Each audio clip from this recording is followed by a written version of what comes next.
welcome to the Contrarians, where we're right and you're wrong. I'm Alex. I'm Julio, and thank you for listening. If you like what you hear, head over to Apple Podcasts to subscribe and leave us a 5-star review. Help promote the algorithm and spread the word. You can also find us on SoundCloud to subscribe and review, and don't forget to visit our main website, wearethecontrarians.com. Follow us on Twitter at Contrarian Prime, and to like us on Facebook, visit facebook.com/Contrarian Prime.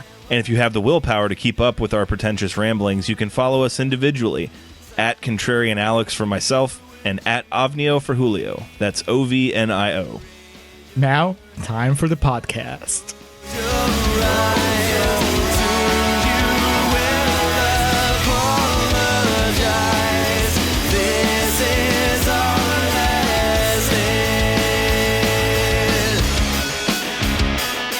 All right, and we are recording for Contrarians Corner for the original Life of Walter Mitty.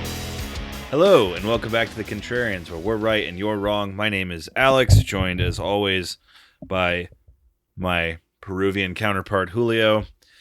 It's almost like you forgot who I was for a second. Well, I was trying to think of how to segue into the fact that I'm not only joined by you on this Wednesday evening. I thought you were daydreaming. We have some guests on the Contrarians today. Yes, first-time guests. Very excited. From Spit and Polish, we have Ryan and Bartek. Gentlemen, coming to us from across several ponds. How are you guys doing today? Very well, thank you. I am Bartek, and this is... I'm Ryan, and we're doing very well. We're ready to go. We're ready to hit the Contrarians real good. This was I think this might have been the first time that somebody has requested, not just to be on the show, but to be on the show for a specific movie. Because we announced a few episodes ago that we're doing this remake arc, and we mentioned that we might do a bonus episode on Walter Mitty, and it's like instantly, the second that we posted the episode, I got a message from these guys on Twitter saying like, hey, if you do the Walter Mitty episode, we should be there. And I can't tell if that's because they hate the movie or because they love it. Well, we'll find out. I did say we were experts on it. Yeah. Right. That could go either way. So over a year ago or so, we did the 2013 Walter Mitty starring Ben Stiller. So for this one, we're going back nearly 60 years prior to that with Danny Kaye, the famous vaudevillian showman of sorts. The Travolta of the 40s. The Travolta of the 40s and 50s. That's right. He can do everything. He can dance. He can act. It was America in the late 40s. I was going to say, especially with today, it was a pre-9/11 world. As he mentioned, it was a pre-Trump world, pre-9/11 world. Everything was... But post-Hitler. So, freshly that beautiful window. Post-Hitler. Yeah. Post-Hitler, pre-9/11. That's the golden age of America. Survived. Yes. That wonderful 60 years, that buffer between Hitler and 9/11. When a man could just daydream 50% of the day and still come out ahead. Yeah, and get a promotion at the end, yeah. Danny Kaye carried us into the promised land. All right, so we are the Contrarians. If this is your first time listening, we thank you for the listen. Just to give a quick rundown, our mantra here is we rage against the Rotten Tomatoes machine. Find a movie that is rated quote-unquote fresh red tomato, as it were. Make a case for what's not so great about it. Find a movie that's rotten, nasty green splotch, make a case for what's good. Basically here to prove that one, art is subjective, and just an overall satirizing the state of the modern critic. Now, the first portion of this is Contrarians Corner, where we'll go against what this movie is, which is fresh at, I believe, 83% is what I saw on Rotten Tomatoes. Yes. So if you want, if you want, I didn't double check, so I don't care. If you want to know how we really feel, stick around to the second half, aptly titled Real Talk. Now that's who we are. Before we get into Walter Mitty, before we let our dreams take us away, Ryan and Bartek, why don't you guys give us a little spiel, a rigmarole on what it is that you guys do? Well, we podcast obviously as well. We talk about movies. We've had a few different show formats, or we used to do commentary tracks for, similar movies that you guys have covered, but we, for the most part, for all the parts, we genuinely love them and appreciate those movies. We've done What? We were the contrarians, except we were always positive. Yeah, and we're older, so we're smarter. We done similar movies to you guys, like Wild Hogs. I was really shocked that they hear that one of their least favorite movies is Christmas with the Cranks. We love that movie. Wow. I was looking through the list. Good God. This episode is about to be derailed by a major discussion about Christmas with the Cranks. We did Annie 2014, the black one, Blanny, and several others, and more recently we kind of shifted to doing a new weekly format in which we just talk about movies that have come recommended, whether it be from me, from our boy Bartek, or heck, even from you guys. We got recommended War Machine, and we just kind of chit chat about movies and just kind of talk about them and kind of give them some praise, but also if we don't like them, we're going to say that we don't like them. Talking about The Dark Knight Rises there, not one of our favorites. But we will defend Annie more than Dark Knight Rises, because who's defending her? Not Cameron Diaz. Not Cameron Diaz. We certainly didn't. But yeah, we just talk about the movies, guys. So let's smash Walter Mitty in the groin is what we're going to do, right? We're going to be negative because it's fresh. Yes. Because, Rotten Tomatoes pats him on the groin, so we have to smash it. So this one didn't get into the 50% like the remake did, but this one got fresh. No. Shocking. I think a big part of that, though, as we've discovered, and I'm sure anyone familiar at all with Rotten Tomatoes will know, is that a lot of times movies of this era, the movies from the 40s don't have hundreds of reviews like modern releases do.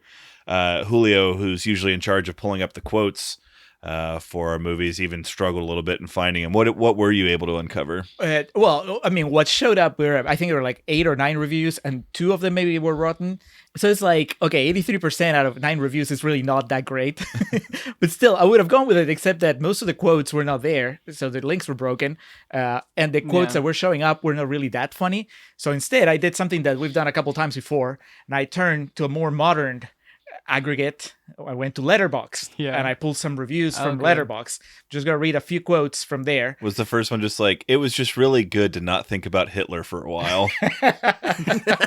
There were Nazis in this though, so that's true. A lot of swastikas. They were getting mowed down by Danny Kaye.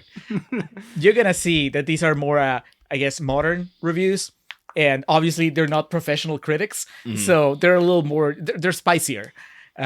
First one is from Letterboxd sounds a bit more refined than the YouTube and IMDb reviews that we used to find. Yeah. Yeah. I think the Letterboxd people are going to be a bit more sensible than IMDb reviews or YouTube comments. It depends on how hard you dig. I just skimmed the surface. So I got 3 positives, and I'll save the 3 negatives for real talk. But we got BBBG Toby gave it 3.5 stars out of 5. And he says, shows up the Ben Stiller version for the cheap, pathetic, charmless hack job that it was, largely thanks to a wonderful performance from Danny Kaye as the titular daydreamer caught up in a sinister plot involving the girl of his dreams and some hidden Dutch crown jewels. Cheap, pathetic, charmless hack job. Yeah, that was Why? A bit much. It wasn't a cheap movie. The budget was pretty high for that one. That CGI was top notch. Sean Penn looked real in it. Yeah. Matt, 4 stars out of 5, says, I was raised on this and other Danny Kaye classics, and even though my kids have been on a diet of Marvel movies of late, they completely connected with the 1947 film. Bringing Marvel in, good. You can enjoy both. Yeah, I mean, and also it's really unnecessarily fucking long, so I'm sure their Marvel minds can hang around with it. But they're waiting for the post-credit scene. Yes. Where Boris Karloff comes back from the dead. He's in the Dark Universe, thank you. Would Danny Kaye have made a great Captain America, I wonder? I don't know about that. I think he's a little too smiley. Whoa, did you see his punch at the end? Pretty good. Yeah, but I think he punched real hard. He's more of a quippy superhero. He's Ant-Man. When he snaps into it and just motherfucks everybody at the end, shut up! And then just goes on, and I was like, there's a leader right there. Exactly. All right, and finally, Shay, 3.5 stars and a heart, simply says, Virginia Mayo can murder me and I'd be okay with it. Jesus. I did comment that she was an attractive woman. Yeah, I mean... She was smoking. She didn't murder anybody, though, in the movie. Or did she? That you're aware of. That's true. It's so hard to tell what's real and what's not in this movie. Anything could have happened.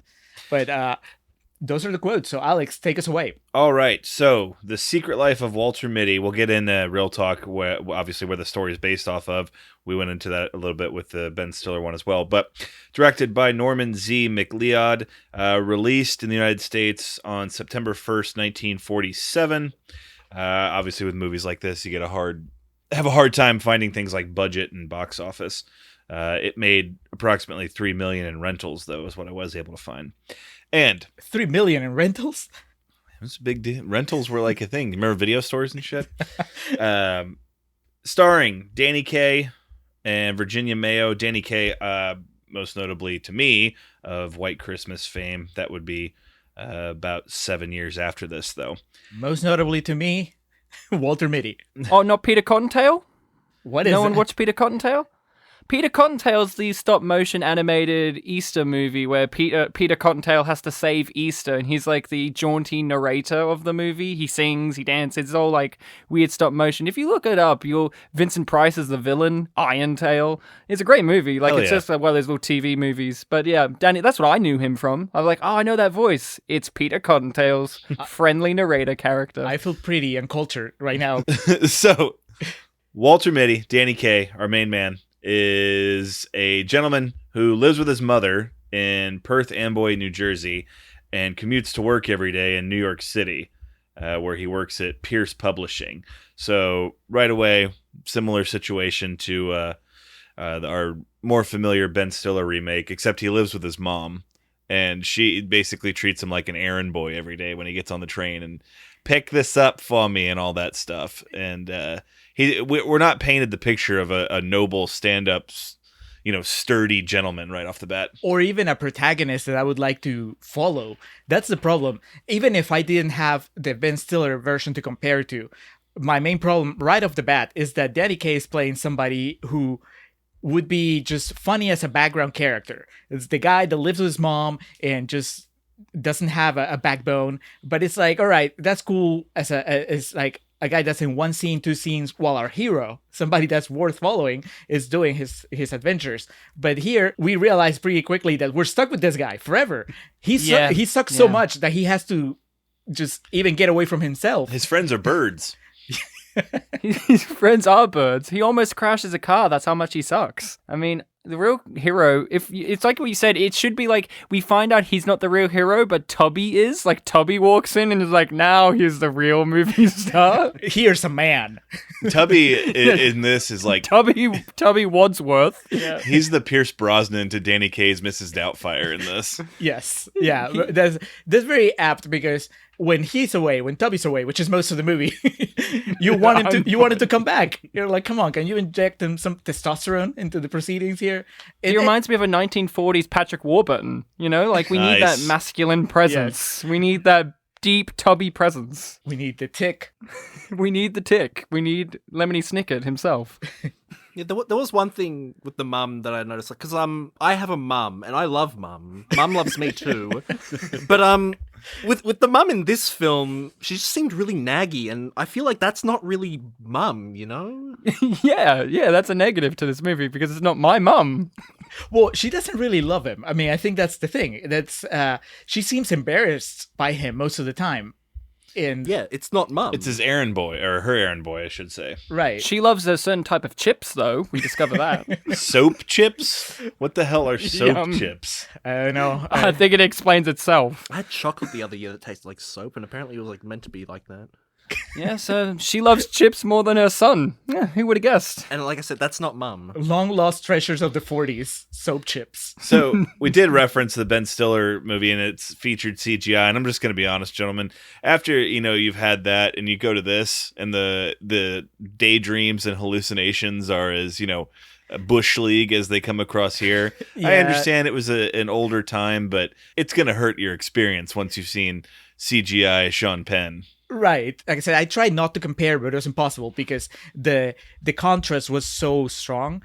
Here, every time that Danny Kaye, the Walter, goes into a hallucination, a fantasy sequence, the entire thing stops. It's like the movie stops so we can get a close-up in his face, and then the slow dissolve, and then he goes on into this fantasy that's most of the time it's completely unrelated to whatever's going on with the plot. Like it'll have like one thing in common. They were talking about hospitals, so Yeah. he'll think about hospitals. The Western one was the worst one.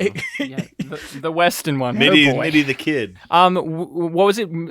Walter Slim Mitty as well. He had like 4 different names. Choose one, guys. But it's like, it was the climax of the film. He's driving, then all of a sudden he sees a thing. It's like, oh, time to stop the fast pace that we've just established for this climax and have this sequence. Yeah, it's just the movie stops in its tracks. That's something that the Ben Stiller movie did really well, because the fantasy sequence in the Ben Stiller movie, sometimes you don't even notice that you're in a fantasy sequence. It's just the transition is so smooth. But here, so smooth. It makes you believe that Adam Scott's beard is real. I mean, that's how good the dream is.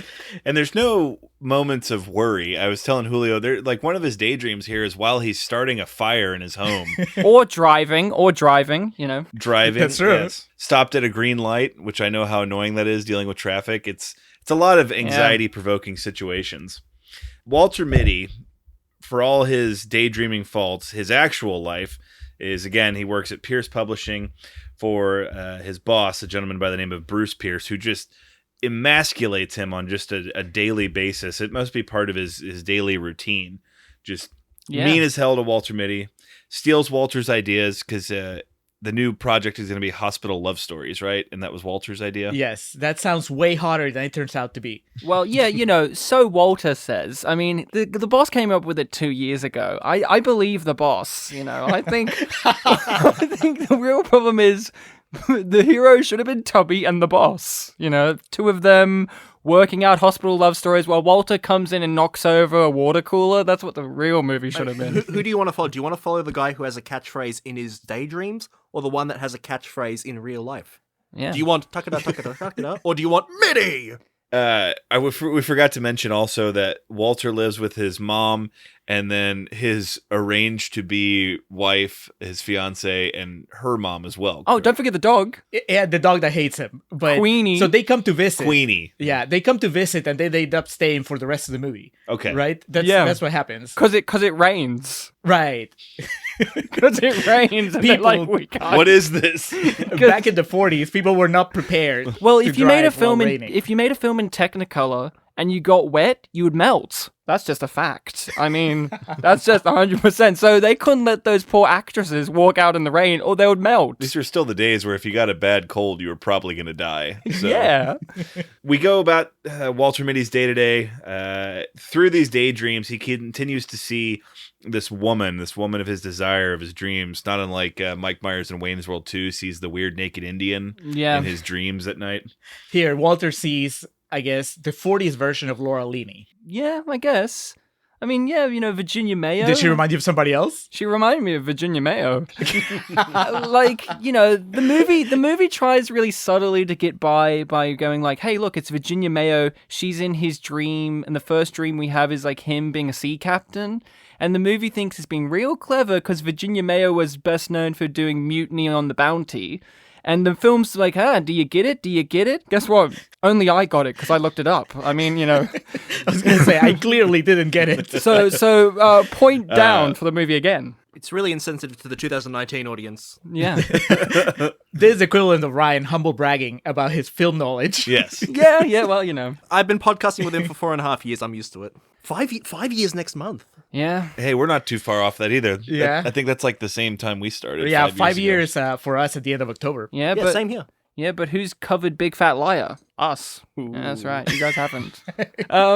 So yeah, he's just kind of living his life, right? Like everything's going fine for him. Virginia Mayo is a girl in his dreams. Things are going great. His boss may be a dick, but or allegedly a dick, So Walter says this is his narrative that we're getting. Like I'd like to see it from the boss's perspective, where he's worrying about his wife's heart attack. Yeah, I completely understand why it's Danny Kaye is a big star, so they have to give him the lead role. But really, it would be more interesting if the story was told from anybody else's point of view.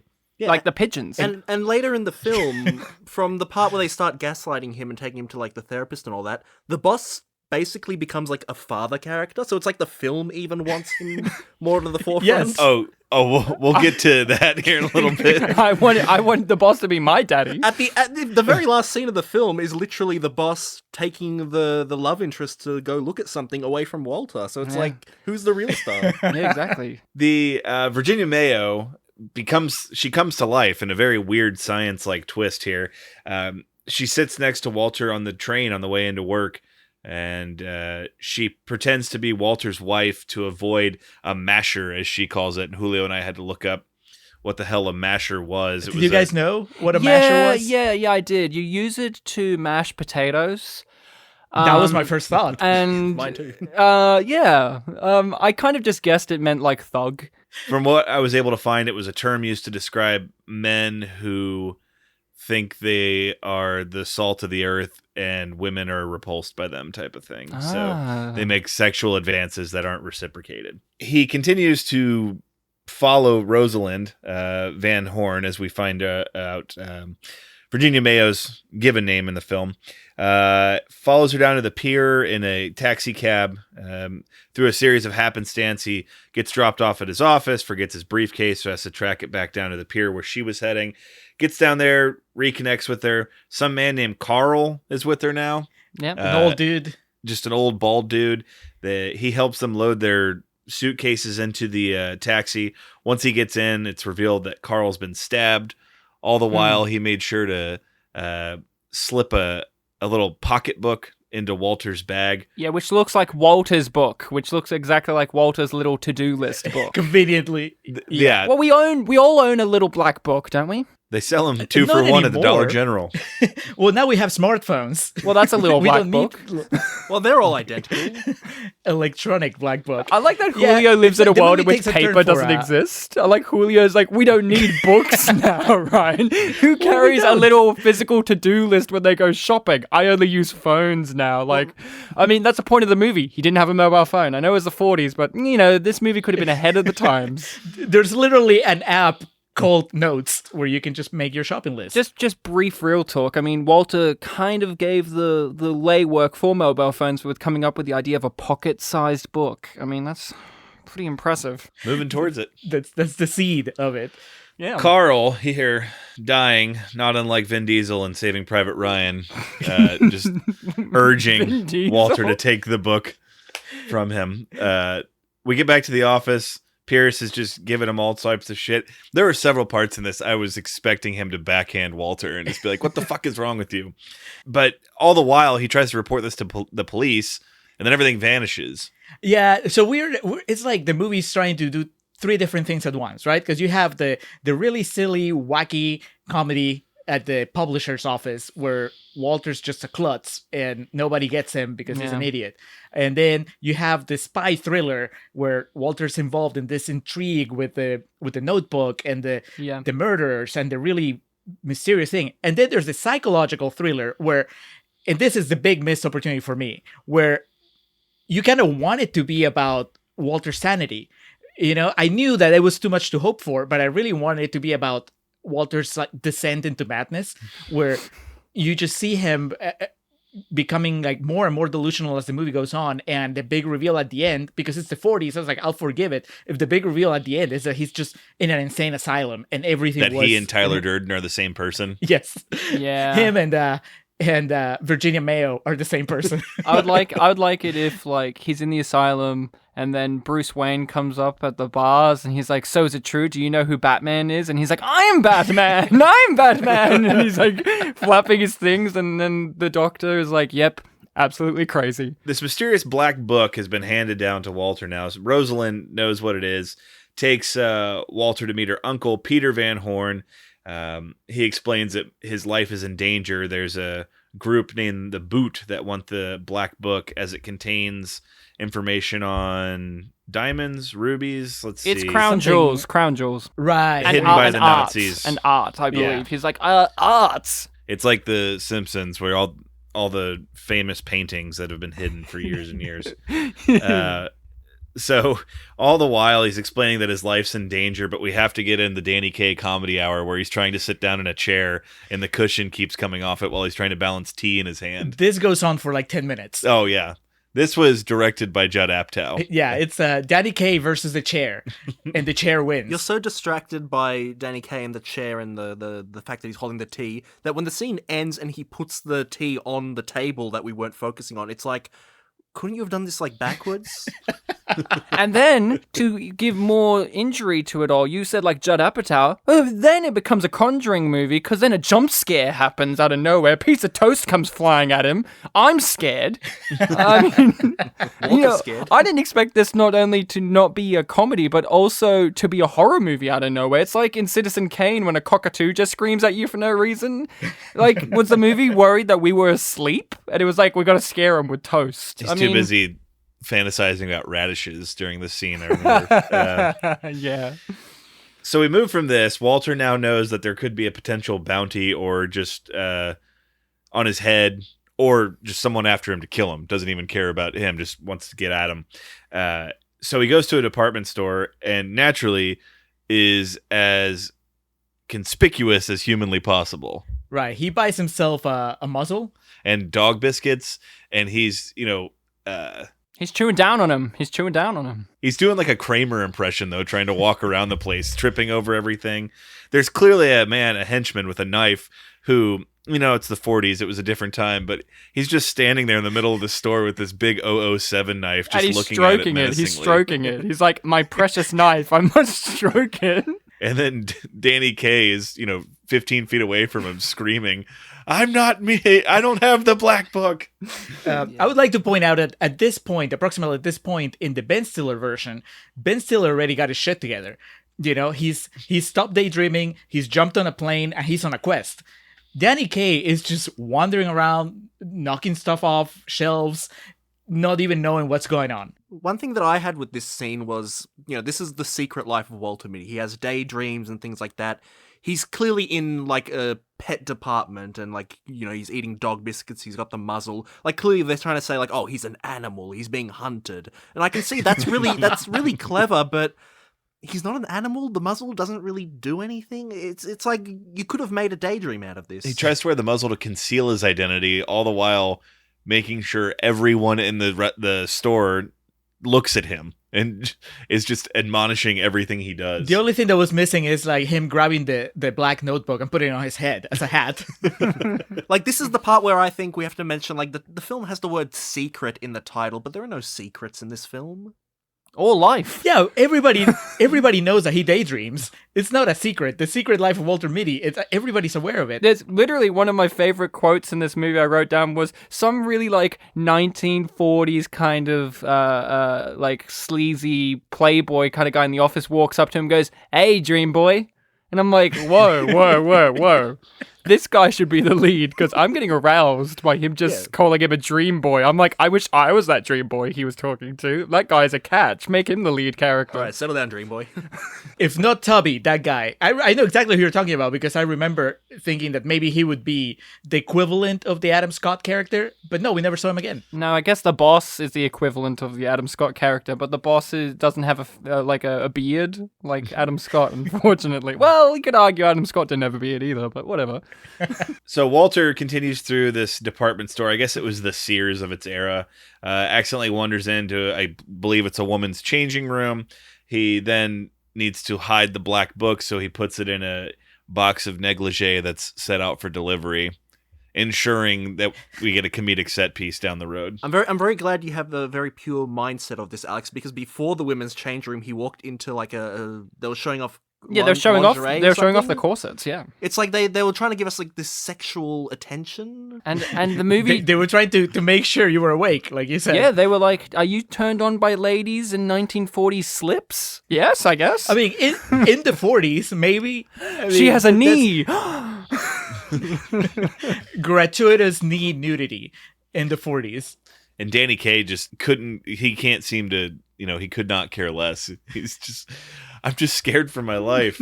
They could have done like he walks in there. This should have been like Austin Powers, where he walks in and like, his jaw drops and his tongue rolls out like a carpet on the floor. And everybody, like, there's flowers and vases and whatever covering everybody's like private parts. So really everybody's naked. Yeah, it should have been like a modern comedy where like he trips over his dick and then he's like apologizing for tripping over his own penis. And then, we get like, I don't know, Rob Corddry or someone come in and be like, dude, it's okay. And then everyone like stands there for another 5 minutes just improvising. It felt very rehearsed, like there was a script for this movie, and I don't know, it just... Yeah, well, it's a good thing they don't do any other sort of like fashion show in the film after this. No. So Walter gets back to the office. He thinks he's being followed. Lo and behold, Frankenstein's monster himself enters the fray as Boris Karloff is there as... Yeah, the mummy. The mummy Doctor himself. Because he was also the mummy. That's right. He do like a double duty in the Dark Universe. He was the mummy and Frankenstein. Frankenstein's monster and the mummy, yeah. He double dipped. Dr. Hollingshed, I Yeah. believe was his name. Yeah. Whatever the case, he's there passing himself off as a, just a run-of-the-mill author. He's Boris Karloff. Despite looking menacing as all hell. He's dressed like he's from the 18th century. Like, it was so odd. He's like, he looked like he just came from an expedition from Egypt and he brought back some artifacts. He's like, boys, I brought back a sphinx head, and he like slams it on the table. He looks like he was trying to dress up with Nosferatu to go to a party or something. And that hairstyle. I was about to say, I expected him to talk like, Nosferatu or Dracula? No, what I expected him to talk like is Robin Williams as the genie doing an impression of a zombie. He's like, "Hello, Oh, right, that. I bring That's new all the stories." That Peter Lorre style, yeah. Yeah, I felt by the time they brought Karloff into the movie, it just felt like a desperate attempt to just have something stick. Because by now, they've kind of ran out of steam with Danny Kaye's shtick. So we needed an actual bad guy, and Boris Karloff is probably the best they could do in short notice. I also pine for the days of the naivety and just, ignorance is bliss that audiences here probably had no inkling that he was a bad guy at first. They're just like, oh, this guy's here to sell him his stories, despite the fact he's literally random task from Austin Powers. Yeah. He's explaining how to kill a man by putting your thumbs in the base of their head. Yep, that's He right. almost does it to Danny Kaye. Yeah, that's the closest we get to a major set piece here is Danny Kaye hanging out the window. So Boris Karloff's there. He's clearly a henchman. He's there to get the Black Book. He chases off Mitty.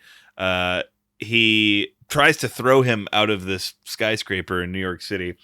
Mitty slinks away, is able to walk along the concrete ledge outside his window and get into Mr. Pierce's office. This is actually the second time in the same day that he's come into his office and done hijinks. pratfall after pratfall. Yes. Yeah, it's just so lazy. It's basically they just recycle the same jokes from 5 minutes prior. Mm-hmm. And it's just he bumps into the same guy and then hits the same water cooler and lets the same pigeon in. It's just come on, man, just shave some minutes off this thing. Yeah, it would have been better if he tripped over his dick. Someone like Kevin Hart came in and told him that it's okay to hire a black guy to teach you how to survive prison. And then, this movie would have been a 10 out of 10, but he just recycled the joke again, knocked that poor old man off of his chair. Is that old man okay? We didn't see the scene in which he went to the chiropractor. We never see him again. Yeah. That means he died. He died. Yeah. And then things go from bad to worse for Walter with his day because he goes back home and Tubby's there and they are just hazing the fuck out of him. He's like, I got a gift for you, buddy. And it sprays this like toxic powder in his face that makes him sneeze repeatedly. And he becomes Two-Face, like he just gets sprayed on one side of his face. It's like, You know what's really weird? This is a tangent, but like, we're Australians, so we don't really talk to Americans that much. So when you do the impression of Tubby just there and you put on an American accent, I'm like, oh, that was a really good American accent. So you did a good accent of yourself. I think this is when we actually meet Tubby for the first time.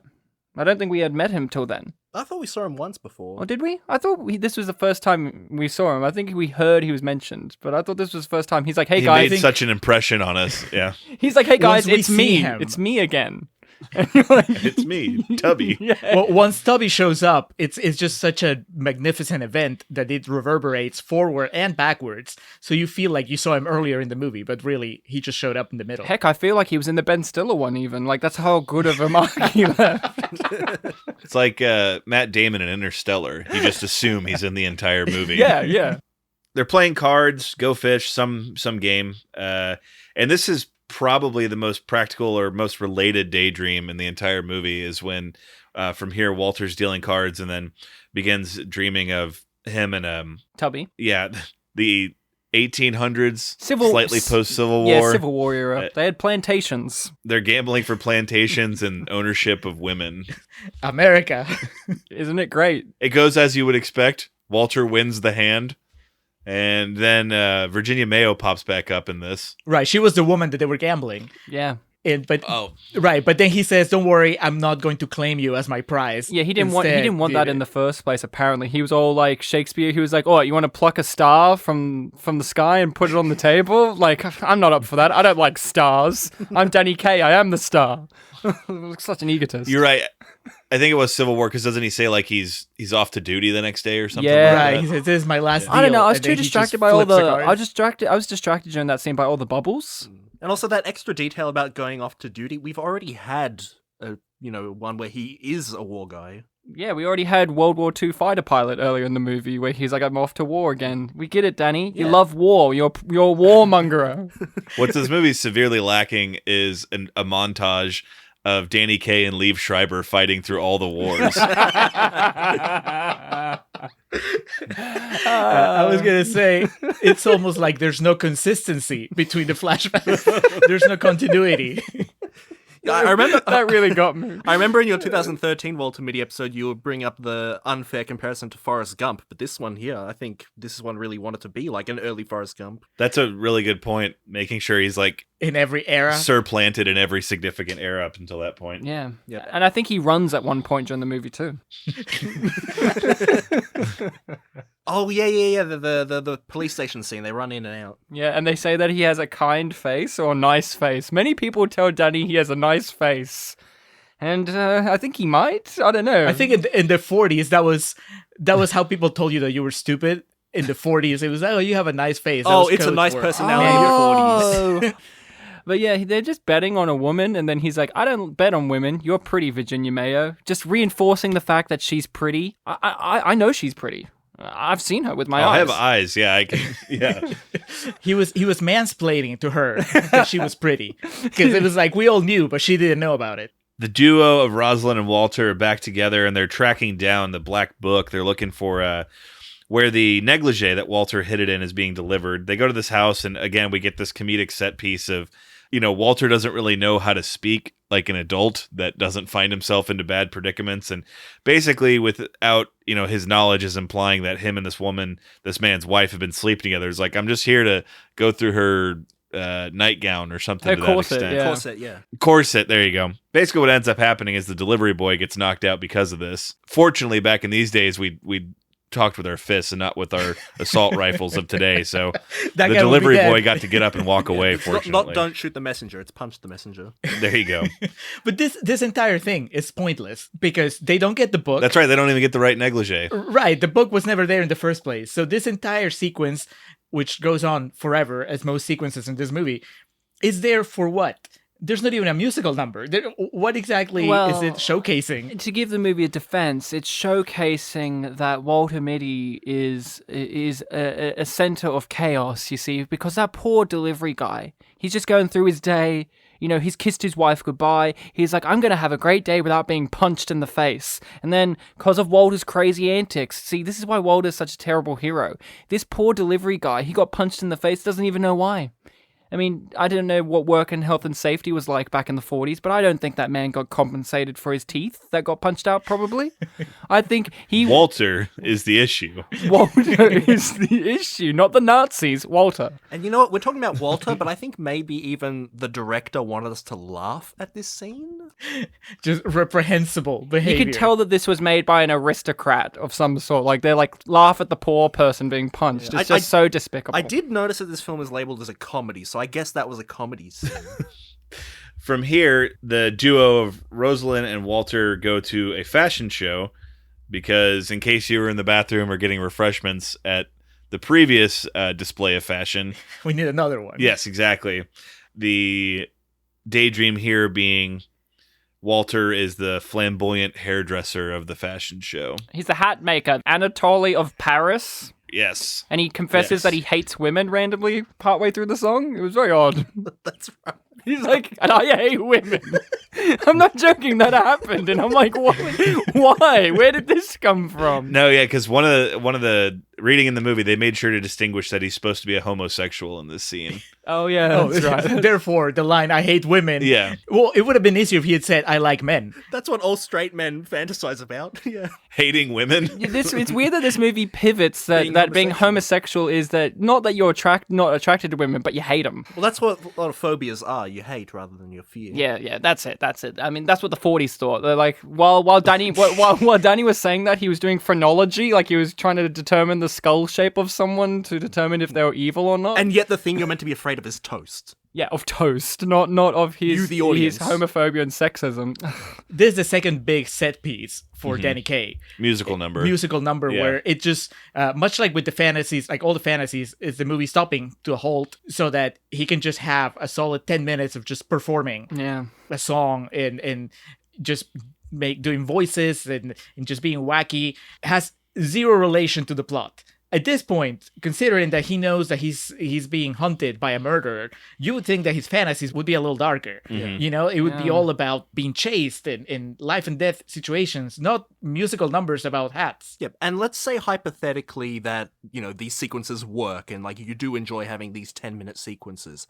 I know I've brought it up before, but I have to bring it up again. That Western sequence, it was literally like 2 minutes. So they weren't even being consistent. They didn't even have sets for that one. They just had like frames. I mean, what's going on? Some could argue his dreams are deteriorating over time, and that's shown in each dream sequence that there's less and less sets. But I think it's just that they ran out of money because Danny Kaye needed to have a gold ring on his finger. They kept adding fantasy sequences, but the budget was not increasing. So by the time you get to the cowboy sequence, it's just cardboard boxes. It was like styrofoam. It's like Justice League, where they kept throwing money at it, but along the way they kind of ran out of stuff, so they just have like a fake CG lip. Like it's just like that. But that's Danny Kaye. Like he's like, oh, we couldn't afford a Western set. Oh, wow. It's just so disgusting because imaginations in real life they're endless. You can do anything, but then when you watch a film and they're running out of budget, it's like double pathetic on a meta level. It's like the Nightmare on Elm Street we just did, how the last shot looks so shitty, and it's because Wes Craven didn't want to do it, and it was just like, fuck this,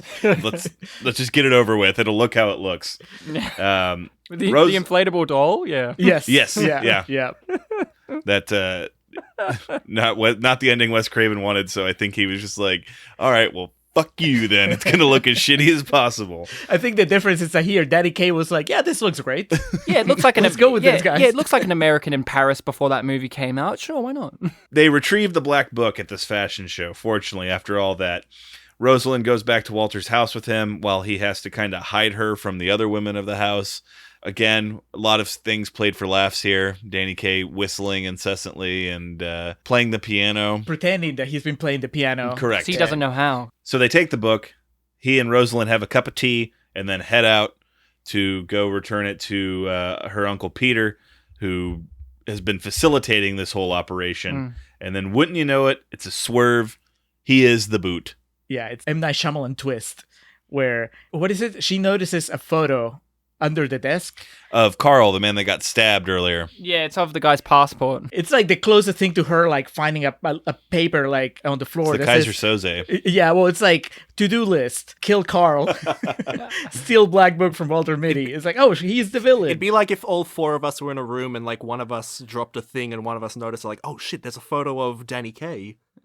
One of us is in league with Danny Kaye. It would have been great to like, and then they show that he actually does have a boot. Not that he's German, but he actually is physically disabled and has like a shorter leg, so he has this massive boot shoe. It's like he wasn't like, oh, it's a nickname because he's German or whatever, like Das Boot or whatever. It's no, he wears a singular boot. That's why we call him the boot. It's the boot from that Simpsons episode where they go to Australia. Yeah, the Simpsons episode where they go to Australia. God damn it, you beat me to it. I was going to bring that up. I was going to say that was a really topical reference. So when it's revealed Uncle Peter's the leader of the boot or is the boot, there's almost like a hello of Boris Karloff and the other two henchmen appearing in the background. Yeah. What they do is they sedate Walter, they scotch or brandy or whatever the libation is, put something in it, knocks him out. He wakes up the next day. His mother is there along with his new dad, his boss, Mr. Pierce. Yeah, this is what you guys were referencing earlier, Yes.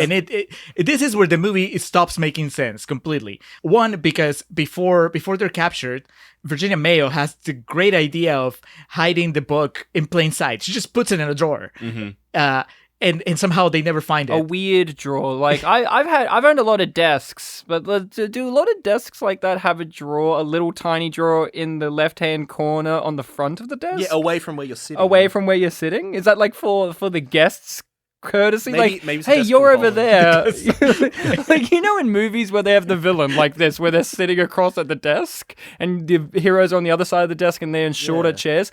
Is that drawer there for the people that are victims of the bad guy? He's like, you're pitiful to me. There's a drawer there if you want to use it. Usually the big trope with desks is that, like, the person that owns the desk can, like, secretly do things underneath the desk. Like, oh, he's getting his gun ready. Is that, like, for, like, balance? Like, oh, you get a chance too? Well, there's always secret drawers in desks, but I guess that one is like, it's so secret that they put it The boot plainly doesn't know on the about it. front of it, yeah. The boot never noticed. I mean, being as obvious as possible has worked for Walter thus far, so I think maybe Virginia was taking a leaf out of his book. Rosalind's just following the example. But then, so you have that, and then you have the fact that the boss just does a complete 180, goes from being somebody who constantly demeans and mistreats Walter to being somebody who's just so concerned that he offers to cover all the medical bills and cover the bills for the destruction that he's caused so far. And it's just, he seems actually worried about him. On a base level, you see him throughout the film wanting to deal with anyone that isn't Walter, and now all of a sudden it's all about Walter. So the situation now has become that everyone thinks Walter's gone crazy and he's suffered this big mental breakdown. He is unable to determine if it's fact or fiction what's been happening now, because Boris Karloff reappears and explaining to him what's been happening. You know, he's had this mental breakdown. He needs to get some rest. All the while, there are these things happening that are making Walter, you know, second guess and question what's going on. There's the biggest plot hole in the movie happens here, and that is later on we find out that Virginia Mayo has been in a coma the entire time, right? Since they were captured. Yeah, shock. Yeah, there's a moment when, Walter's talking to Boris Karloff, and Boris Karloff is telling, yeah, you know, you work in this magazine publishing company and all these adventures that you edit, they're all about young women bound and gagged, and that's why, you know, you think of this girl that you must rescue. And then the door behind Boris Karloff opens and you see Virginia Mayo tied to a chair, gagged, fully awake. Yeah. So I think so they had staged that Yeah. somehow, but yet then later they say that she was in a coma the entire time. Well, I So- think I think that's a plot hole on the film's part. I think the film wants you to think that she's only in a coma once Walter has left onwards, and then she's like, there's no help for her, because in reality, like, I don't even think it's the next day. I think it's like later that afternoon after he's been drugged. It's kind of odd. You don't know how time works in this movie. I mean, some could argue it's because it's all dreamlike. I think it's lack of planning. You know what? There's not only is there a plot hole, but there's a loose end. There's a woman in on this too, like the nurse. Did she get away Yeah, at the end? we Like, didn't see her at the end. That's true. like, I would love if they made a The sequel. bathing suit nurse? Yeah, the one in the bathing suit, and they had they really pre-planned this. They had a painting and everything. That's true. How long did they take to just reset the entire house to where it looked like a normal place? It's like a David Blaine special. We needed a sequence like they do in modern movies that are better, where you just see them explain how it all happened. You could have him where he's just piecing everything together, and you actually see them, you know, moving the paintings and putting a blonde that looks just like Virginia Mayo gagged and bound in a chair and everything. That would have at least showed some effort for them to make it all consistent. And then that then blonde a shot lady of- could be the nurse. See, so she's playing a dual role. Like, that would have been smart. You know, that would have been just neat. change wigs. Yeah, like she just takes Yeah, off a and then- wig and she's like, I'm a nurse now. That's another thing. 2 blonde women, too much. 2 blonde women in 1947? Are you kidding me? Too much. All of this is clearly messing with Walter's head. He doesn't know what to make of it. And you guys want to talk about time being a sticking point, rather, of this movie. Yeah. He then reveals that I'm getting married tomorrow to Gertrude, the woman that he's been arranged to wed. Back to the point we were making about Mr. Pierce having a much more defined role in everything. He gives Gertrude away at the wedding. I mean, she has a mom that could have given her away. Maybe the mum just didn't want to do it. Maybe the boss is just a universal dad. Somebody had to hold the dog. Walter is that big of a sad boy that he's just and has that little self-confidence that he asks his boss, who emasculates him regularly, to give his wife away. Massive cucking scenario. It would have been more convincing if they had a scene of Walter's mum, the mother-in-law, the soon-to-be wife, Tubby, and the boss all sitting together in a darkly lit room with a whiteboard planning out how they're going to screw over Walter some more. Like, okay, so how about we offer you, his boss, to walk her down the aisle just to get at him? And then the mum's like, ooh, and I'll plant the clogs in his jacket. They just wanted to see like how long it'll take to make him say "shut up." Yeah, they're like, we're gonna break him. And all of Tubby's ideas are just throwing some sort of powder in his face. Or playing cards. I'll take all the aces out of the deck. It'll drive him crazy. So Walter's rummaging through his pocket to pull out the ring, and he pulls out some sort of tchotchke or trinket that belonged to the little boots. Yeah, clogs. Rosalind. Yeah, the good that's luck right. charm. That's right. He realizes it was real, so he just takes off. This is where Mrs. Robinson by Simon and Garfunkel begins to blare. Well, when he has the boots, they should have had the Christopher Nolan noise, because that's like Inception, where it's like he has his little trinket that makes him realize that it's reality or fiction. He just starts spinning them on a Bible and sees what happens. Yeah. It's a pretty underwhelming reveal, really. You know, you would think that after the hell that he's gone through, where he's doubted his sanity, to have that moment where he realizes it was all true all along. Mm-hmm. That would be a much more powerful sequence, a much more powerful moment for him. But he kind of just like runs away from his wedding. That's taking place in the church from the November Rain music video, by the way. Yes. Gets into a car and then just gets into another daydream. Like, there's no sense of urgency here. I'm fuming. It's that Western daydream. Bartek is angry about that Western daydream. Where he fights Tubby. It's like 2 minutes of build for 10 seconds of action. Why is he fighting Tubby in that sequence anyway? He should be fighting the boot. Well, you don't fight his boss. Well, you don't fight the cripple guy. That's a bit mean. Even Walter has standards. Yeah, did the boss appear in any of his dreams? Because the mother-in-law appeared in the hat one, and Tubby appeared in a few. But I don't think the boss or his mother or any of these other people really appear. It's just like them and Virginia Mayo. That's kind of it. It's kind of odd. I thought the boss... Was it the boss in the one where he's a pilot? I thought it was him, but I couldn't tell because he had a mustache. And I was like, I don't know if it's him. And he sounded British. Right, they were using British accents. So at the time, I thought that maybe it was him, but really, like you said, he doesn't show up again. He had some hair on his lip, so it could have been Queenie. Thurston Hall, he was a seasoned actor at that point. He said, I'm not doing any of this CG bullshit. So we get through the Western daydream. Mitty goes to the home of the boot. Uncle Peter Van Horn. I was trying to get that whole name out. And we get a big sequence of he and Rosalind fighting off the boot, and eventually, in a Scooby-Doo-like ending, the police apprehend This was Peter, probably who the claims second. he would have gotten away with it. The second biggest missed opportunity in this movie is that you think that he's finally going to come into his own, because he starts devising these sort of Home Alone-esque traps based on the books that he's edited, right? And he's like, oh, I'm doing this because that's how we did it in like The Murder and the Orient Express. And then he does another thing. He's like, this is how we did it in The Mummy Returns or whatever. But it's like one of them sort of works. You know, it hurts him as well as hurting the bad guys. And then the other one doesn't work at all and instead only hurts him. Like he gets strapped. There should be one that he proposed where it was just him and her having sex. Like that's just what he proposes. But quickly, since it's the 40s, quickly a priest comes in, marries them, and then leaves because they can't have premarital sex. It's 1947. They just suddenly had sex. I'd imagine like Seth Rogen's playing Walter Mitty or something. Yeah. And then we have sex. Yeah. Seth Rogen's playing it. It's like, and then we fuck, and I smoke a blunt, and I play Pumbaa now. Norm Macdonald. Then we have sex. Just walk into the boudoir and it's two twin beds. Nice.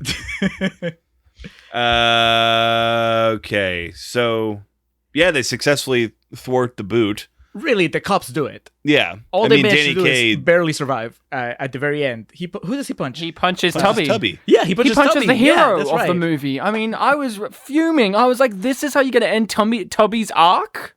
I mean, what? I mean, I'm fucking fuming. I'm fucking fuming talk right about now. misjudging the audience's expectations, right? Because if nothing else, this comes at the end of Danny Kaye's Oscar clip, right? He's just finally, this is Walter's moment of Forts dignity. off the boot, and then everyone's just giving him shit. And then he's like, stop. Shut up. Yeah, this is Martin Lawrence at the end of Wild Hogs. Yeah. When he's a man again. He's like, slow your roll. I was going to say it's Clint Eastwood in Unforgiven, where he says anyone shoots Yeah. at him, he's going to burn down their barn and kill their family. It's Tim Allen in Christmas with the Cranks the whole way through. I was going to say this podcast is going to end as abruptly as the movie did. Oh, you just brought up what I was going to bring up. When I was watching the film, I had to pause it during this climax sequence for something, and I noticed there were 2 minutes left, and this was before the cops had even entered the building. And it was like, oh, you're going to wrap up? There's still, like, antagonists staring at each other, and there's, like, 120 seconds left. Yeah, well, they wrapped it up real quick. They had this film's over 100 minutes long. It had many fantasy sequences, but much like the final fantasy sequence, it's like rushed. It's a hallmark of movies of that era. Yeah. Once the story's done, go home. It Return really- of the King, it is not.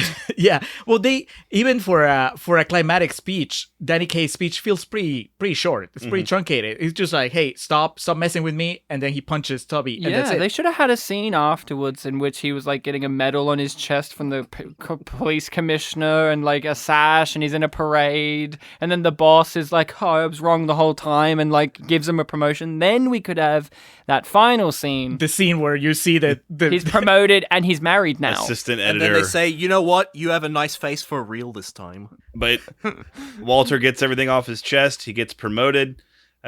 He's married now. And to close the movie, he calls his boss his first name, calls him Bruce. well, we don't know for sure that that's his first name. We just know that he calls him Bruce. And then the boss is like, Bruce. Oh, Yeah, that's how it ends. Bruce. I'm not Bruce, I'm your dad. The end. the end.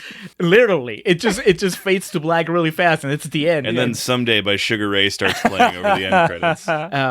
There's a brief moment in this movie, like I would say like a solid 10 minutes when you guys called it, and it's perfectly defined, like when he's getting gaslighted. Yeah. I think that is the moment that the movie comes the closest to reaching its potential, Yes. fulfilling it. The problem is that even when it was happening, I knew that wasn't going to be the case. That, I was like, it's the 40s, and I know that this is going to have a happy ending, so there's no way that he's actually crazy. But I would have loved it if that had been where the movie had gone. I would have forgiven everything else. Yeah, I do remember in your other Walter Mitty episode, you were saying that there's a part where the Ben Stiller Walter thinks that there's a dream sequence happening, but then it turns out it's real. It's like this film was bringing up the idea that, oh, the rest of this film is going to be a poignant moment like that. And I did see it coming, but unfortunately it did not. Story of my life. I was waiting for that. All right. Let's Let's move this daydream along to real talk. Now comes the first movement. Presto vivace, argumento molto, contabile molto, chocolo molto. And we have the first theme, which is naturally played on the first fiddle. Bing, bing, bing, bing, bing, bing, bing, bing. This represents a young girl which is living with her wicked guardian, who is a French horn. Poro, poro, poro. Now this young girl, bing, bing, bing, bing, bing, bing, bing, bing, bing, who is a beautiful girl. Bing, bing, bing, bing, bing, bing, bing, bing. And her wicked guardian, poro, poro, poro, live all alone on a farm, and all she has for company are a hen and a dog and an nanny goat.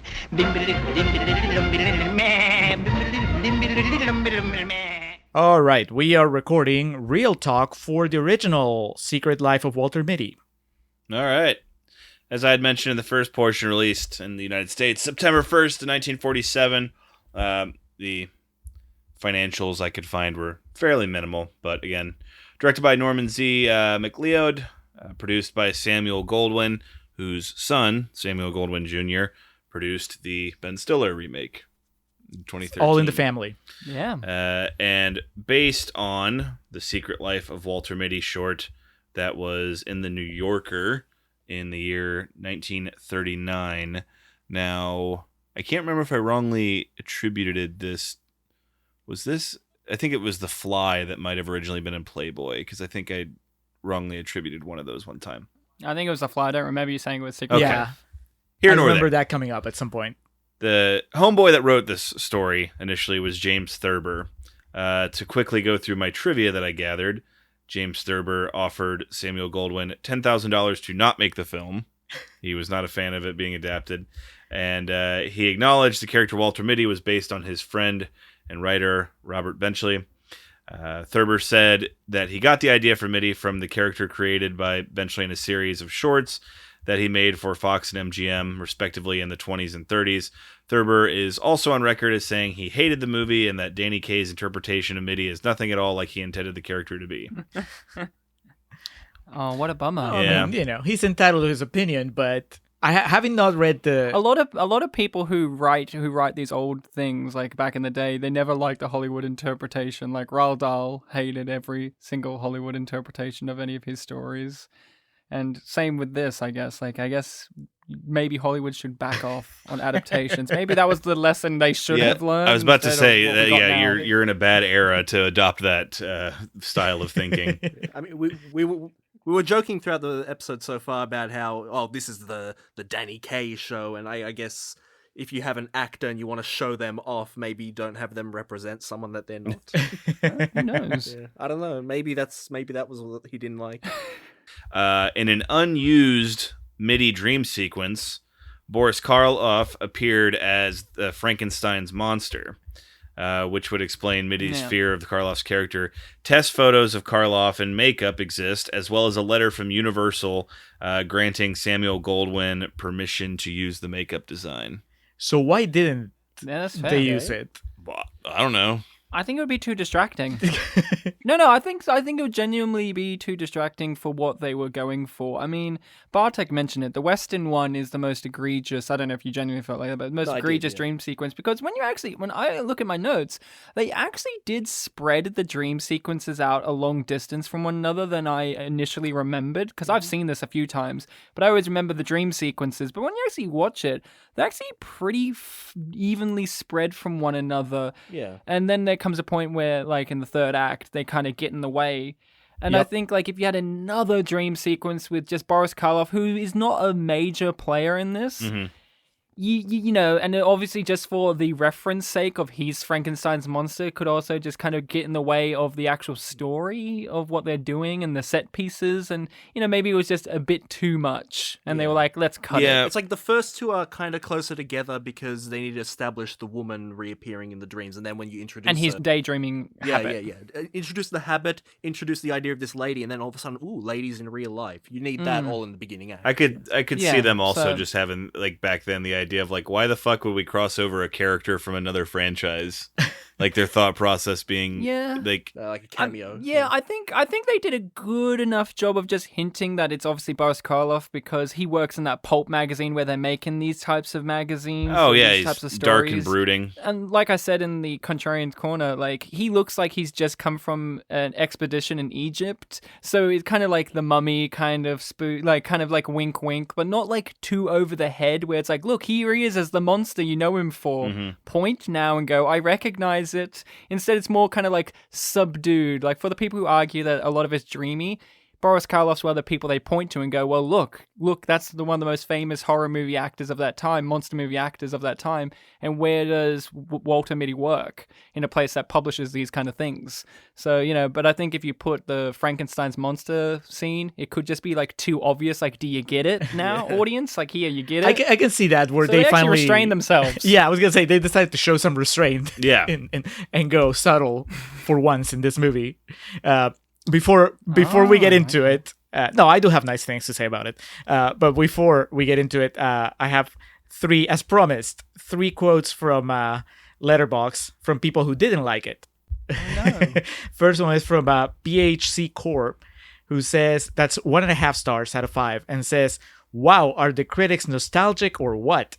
I don't get it. What's so funny about this movie? Danny Kaye isn't. The jokes aren't. The daydreaming isn't. What's the point?"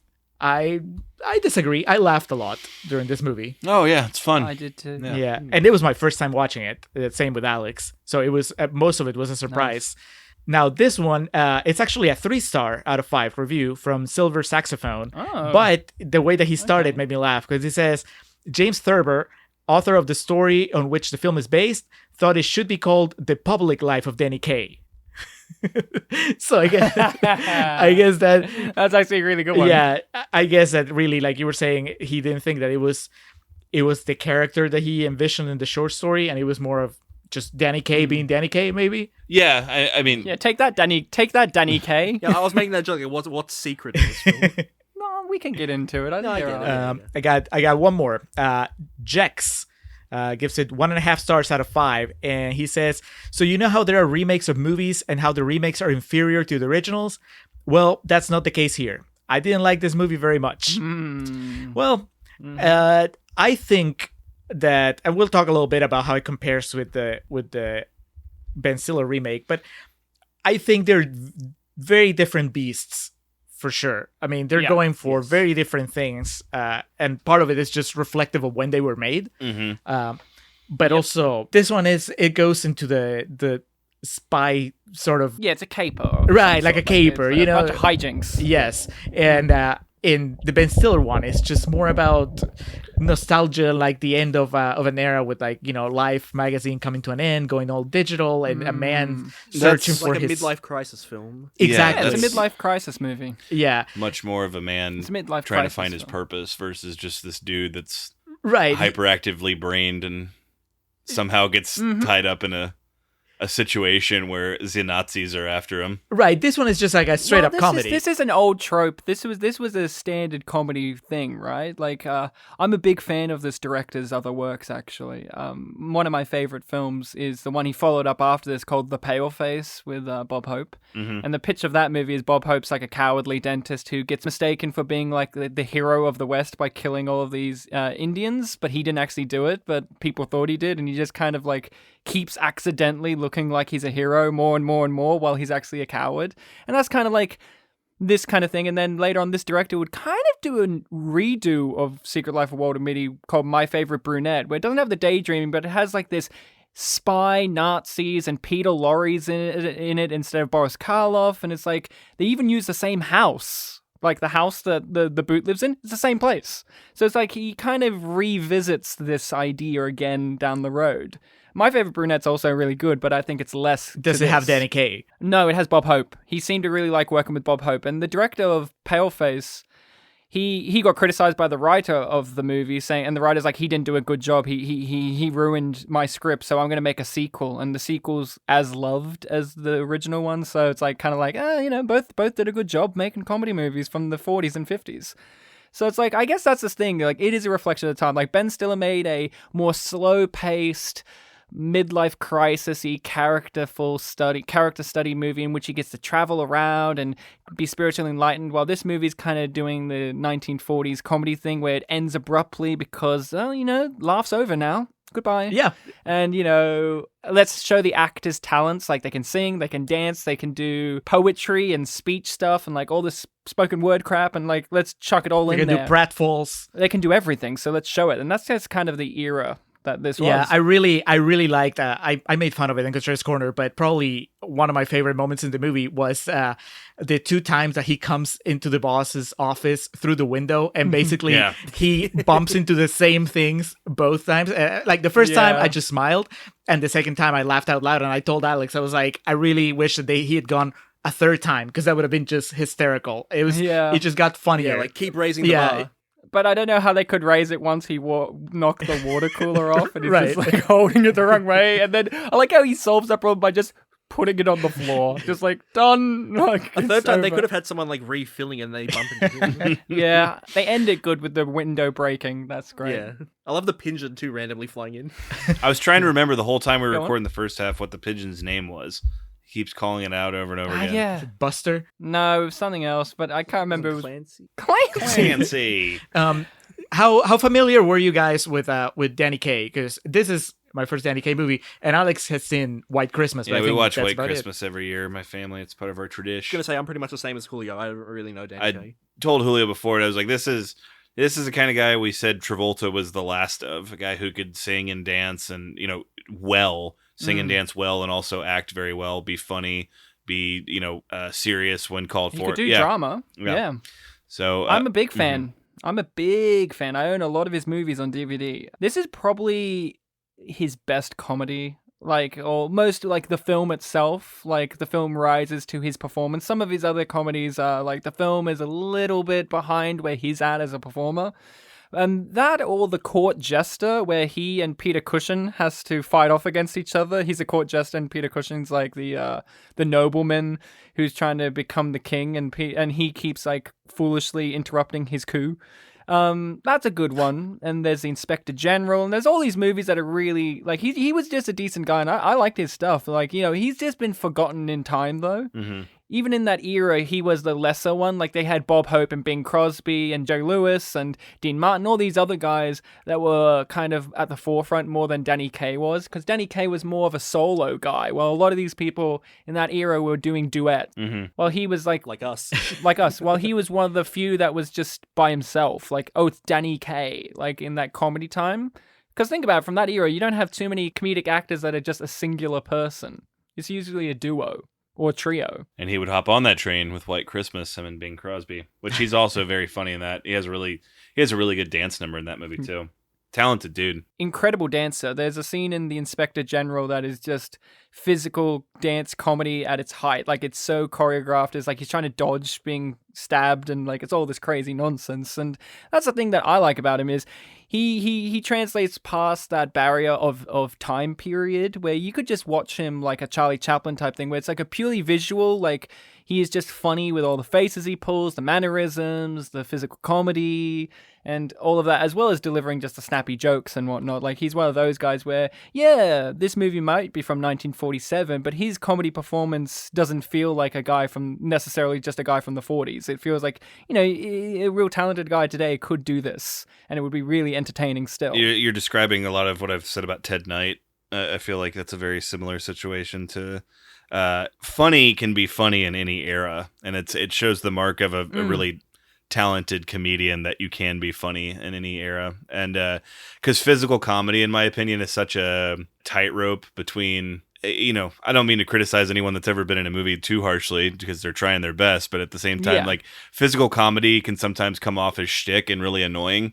So and it depends how they edit and film it. I mean, look at Jackie Chan stuff from his films; they're hilarious and funny. Then you look at his American stuff; it's the way they edit it, and it's just it's ruined. They're not as fun.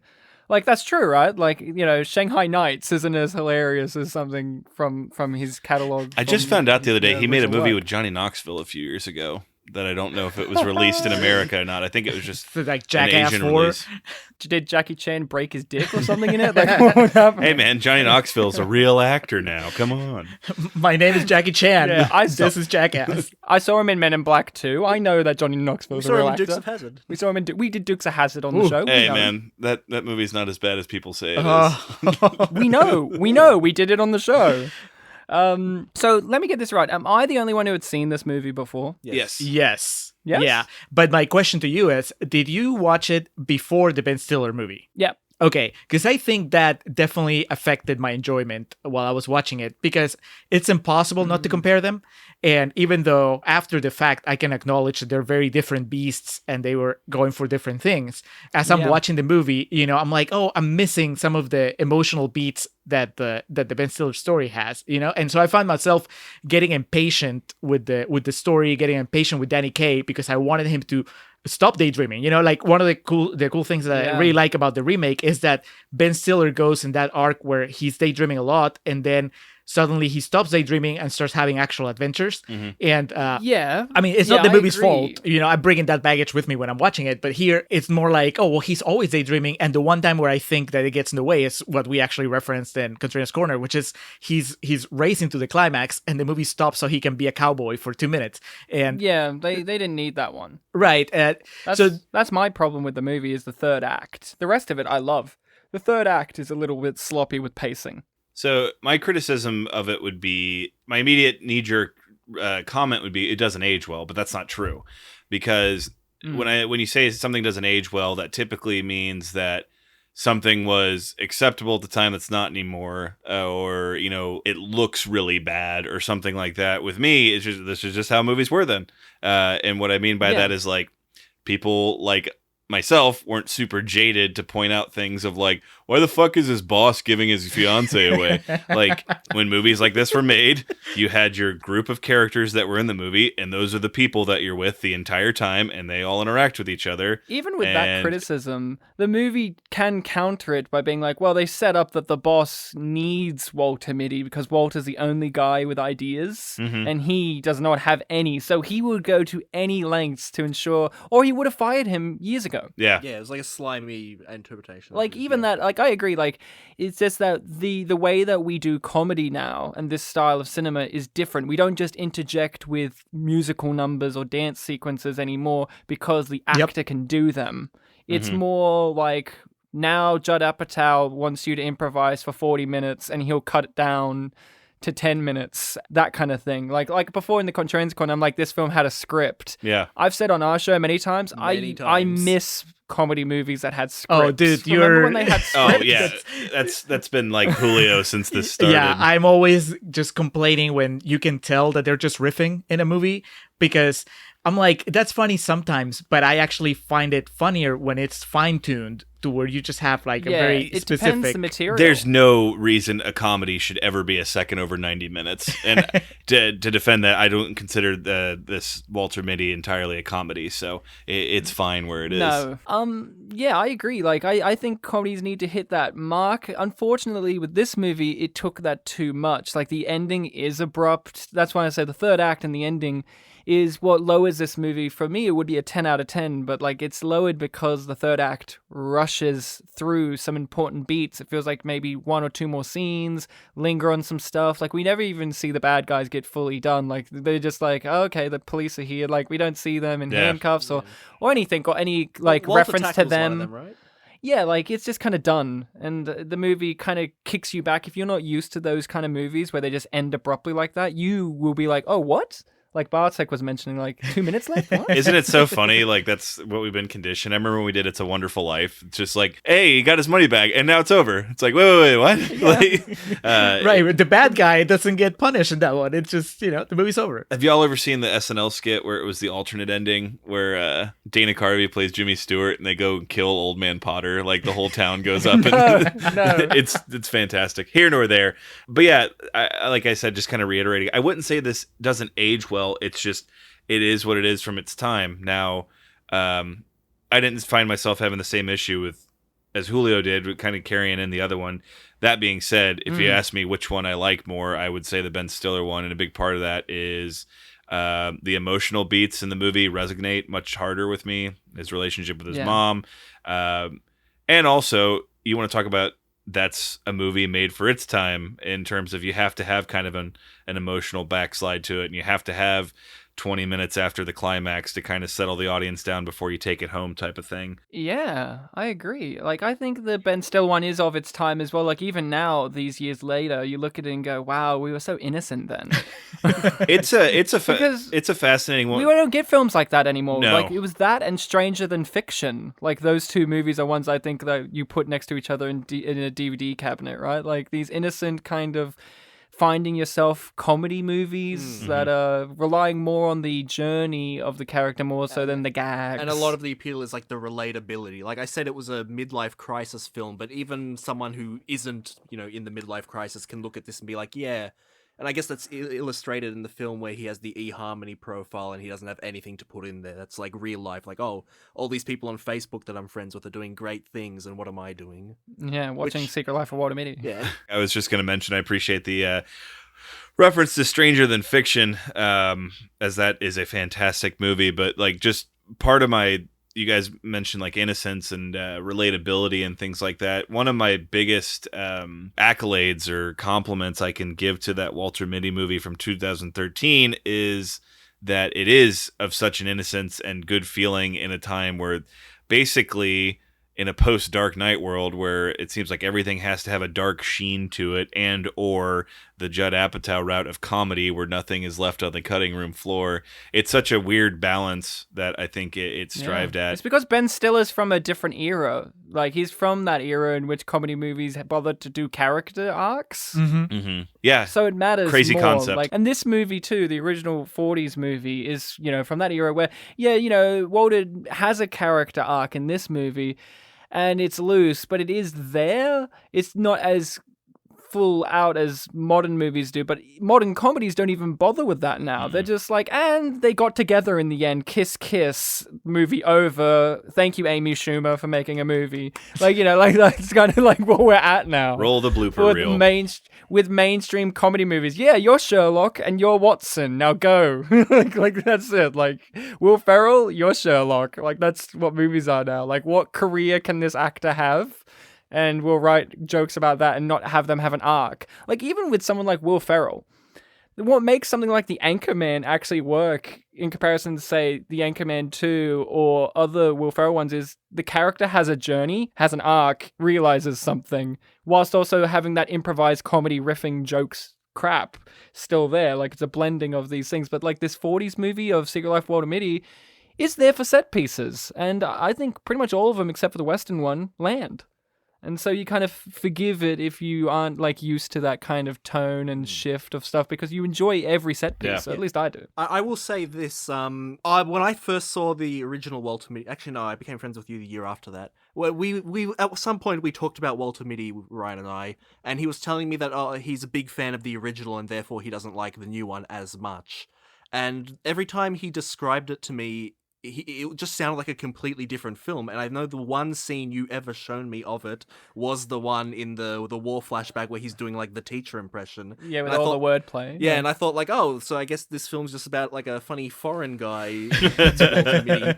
And I remember the first time when I did watch that just on its own, I was like, oh, I don't really get this. And when I watched it in the film itself this time, I didn't necessarily laugh, but I actually thought it was really well written. Like, I can actually see it being a class being taught, because it all kind of made sense to me. Like, oh, I see what he's And you could also see how him doing that in front of his class could make them laugh. Yeah, because I imagine... As the meta context of, like, he did this to make his classmates laugh. Yeah. Like, you could actually see, like, oh, I would laugh at that. It's like, oh, he's really nailing this teacher, even though we don't know who this teacher is. I don't like the Ben Stiller one as much. I'm a bit more negative on it. I'm very same to you, Julio, but on the opposite end. Like, I see the Ben Stiller one and I go, oh, that could be better, or this could be better, or this little thing in the original one I prefer more. Like, I always go, it's interesting to me more that in this one, the girl of his dreams becomes reality, and not a girl in the real world is in his dreams. Like in Ben Stiller one, he dreams about a girl in his office that he knows, but in this, it's so interestingly odd to me that a girl that he has perfectly constructed in his brain, in his dreams, then physically comes to him in real life, and it kind of it makes him really anxious and nerved out. Like, he's like, what? Yeah, and none of the people in his real life see her until the end. Yeah, and there's like all these little hints throughout this movie that I enjoy of, is it a dream? Is it reality? Like, lots of symbolism of color, like the color blue is what they use a lot for when it's a dream sequence, and he's wearing a blue outfit at the end, and his office is entirely blue. Like, I'm not just reaching out of my ass. Like, this is something that the filmmaker mentioned. Like, there's lots of little touches that I prefer in comparison to Ben Stiller having another midlife crisis movie. I think the problem with the Secret Life of Walter Mitty, for me, the 2013 one, is unfortunately Ben Stiller has made a lot of midlife crisis movies, and I had seen them already, and I was like, another one, Ben? So I was a little bit worn out on the charm of Ben Stiller having a midlife crisis. I'm like, does he need counseling? Like, are you okay, Ben? Is the money not enough? Is having Jerry Stiller as your dad not enough? See, you brought a different kind of baggage to the Walter Mitty from Ben Stiller. Yeah. But it's similar to what I brought to this one. See, I prefer the romance in the Ben Stiller one. I mean, I can appreciate, actually, I really like the idea that in this one, in the original, yeah, he's dreaming of this girl before he even meets her. But yeah. I guess I'm missing, once they meet, I wish that there was more to their interaction than just, the plot. It's like, oh, well, now we're going to go retrieve the book, and now we're going to go stalk this guy at his house, and then we're gonna go to the fashion show. But I like that she's actually in the plot. The connection that grows between Ben Stiller and Kristen Wiig in the remake is something that I find a lot more relatable. You know, this guy that's kind of spaced out, and then this girl that inspires him to just kind of get out of his own head. Where here, I can see that he's basically inspired by Virginia Mayo, mainly because she's just attractive, but there's not like a connection. Oh, yeah. She's real hot. She no, it's not that she's just hot. She does push him into situations. And the other thing is that the flashbacks, I agree, they stand out on their own, and that's their kind of their strength, but also their weakness in this version. Because on one end, it means that I can just pull those musical numbers and I can show them to someone like you did to Bartek, without context, and they still get that. Oh, this is pretty awesome, right? This is, Danny Kaye doing a song and dance routine, and it's pretty entertaining. But at the same time, it's almost like I could reshuffle them in the movie, and it wouldn't really change much because, except for the one with the one that none of us like, the one with the cowboy. I think that all the other ones. Oh no, the one with the cards also is pretty well placed. But most of them, they come out and they're pretty arbitrary as far as like how they relate to the story. And that's something else that I like in the remake. That really, when he goes into one of his fantasies, it's very connected to what is going on through his life and through his mind at that specific time. Mm-hmm. So. See, I disagree. Honestly. Like, for me, I prefer the dreams in this movie. Honestly, one of the things I think that you touch upon with the Ben Stiller one, and look, I don't think that we all want to just keep going like it's a race between which one's the better movie. They're both excellent movies in their regard. One for each of us, there's one that we prefer. For me, I prefer the dreams in this one because it matters more to me that he is a daydreamer and he has daydreams and they are more set pieces. A lot of the time, they actually do go out of their way to make sure that they connect. And I actually think it'd actually be hard to reshuffle some of them because he's usually doing a physical activity or something along happening. While with Ben Stiller's one, it has the beauty of having very flourishment in direction of the dreams slowly merging with reality. While this one, it goes out of its way with interesting direction as well, like the blue spotlight to show you the artifice of all of this and the tapakada, which they never explain, and nor do you need it to be because it's funny. But for me, I think the dreams actually, for me, stick with me more. What I found interesting in your other Walter Mitty episode was you guys talked about how, at least when you first watched it, or at least one of you did, was you found that you weren't interested in the dreams as much, but more interested in his real life before even he goes on the adventure. Well, for me, I think it's the opposite way around here, where you're more interested in his daydreams than his real life until the story kicks in. And I think that makes it more interesting. For me, also, I like the fact that his daydreams relate to his career. While in Ben Stiller's one, you guys didn't even mention the Benjamin Button dream out of nowhere. Like, a lot of them are like pop culture or this and this, and they do the thing of, the people in his real life are in his dreams and he's fighting them. Well, in this one, he's fully immersed in his own imagination of the pulp fiction he's making. And I find that one a little bit more interesting. I like the fact that all of his dreams are on sets. Like, there's just this blank, like, blue background, which I find great because when I have daydreams, all of those kind of things just kind of fade and you're kind of imagining what you're physically doing in the scene. So I think the dreams for me in this particular movie work better than in the Ben Stiller one.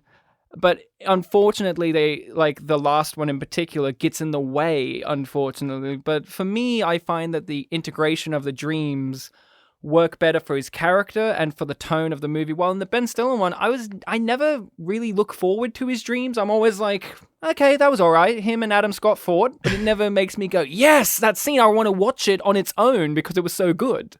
While this one, it has that for me as well. Like, that's just me. Like, I don't want to just say the Ben Stiller one's shit. Like, I'm saying it's a really well done, really well made, crafted movie. Both of them are, but just for me, some of the mechanics of this work really well. Like, I like the direction with the blue and the colors, and like at the end, everyone's wearing blue, and it's like, is it real? Everything's shuffling so fast. When he even first meets Virginia Mayo on the train's naturally making the tapakada noise because that's what the train does, and it makes you go, to this day, nearly, how many decades later, people still argue how much of it's real and how much of it isn't. And the film doesn't really want you to linger too much on that because it's not trying to be Inception, but it does have the effort of making you wonder, oh, that's a bit convenient, that's a bit weird, that's a bit dreamlike. I don't know if you know, like, there's this documentary about Kubrick's The Shining.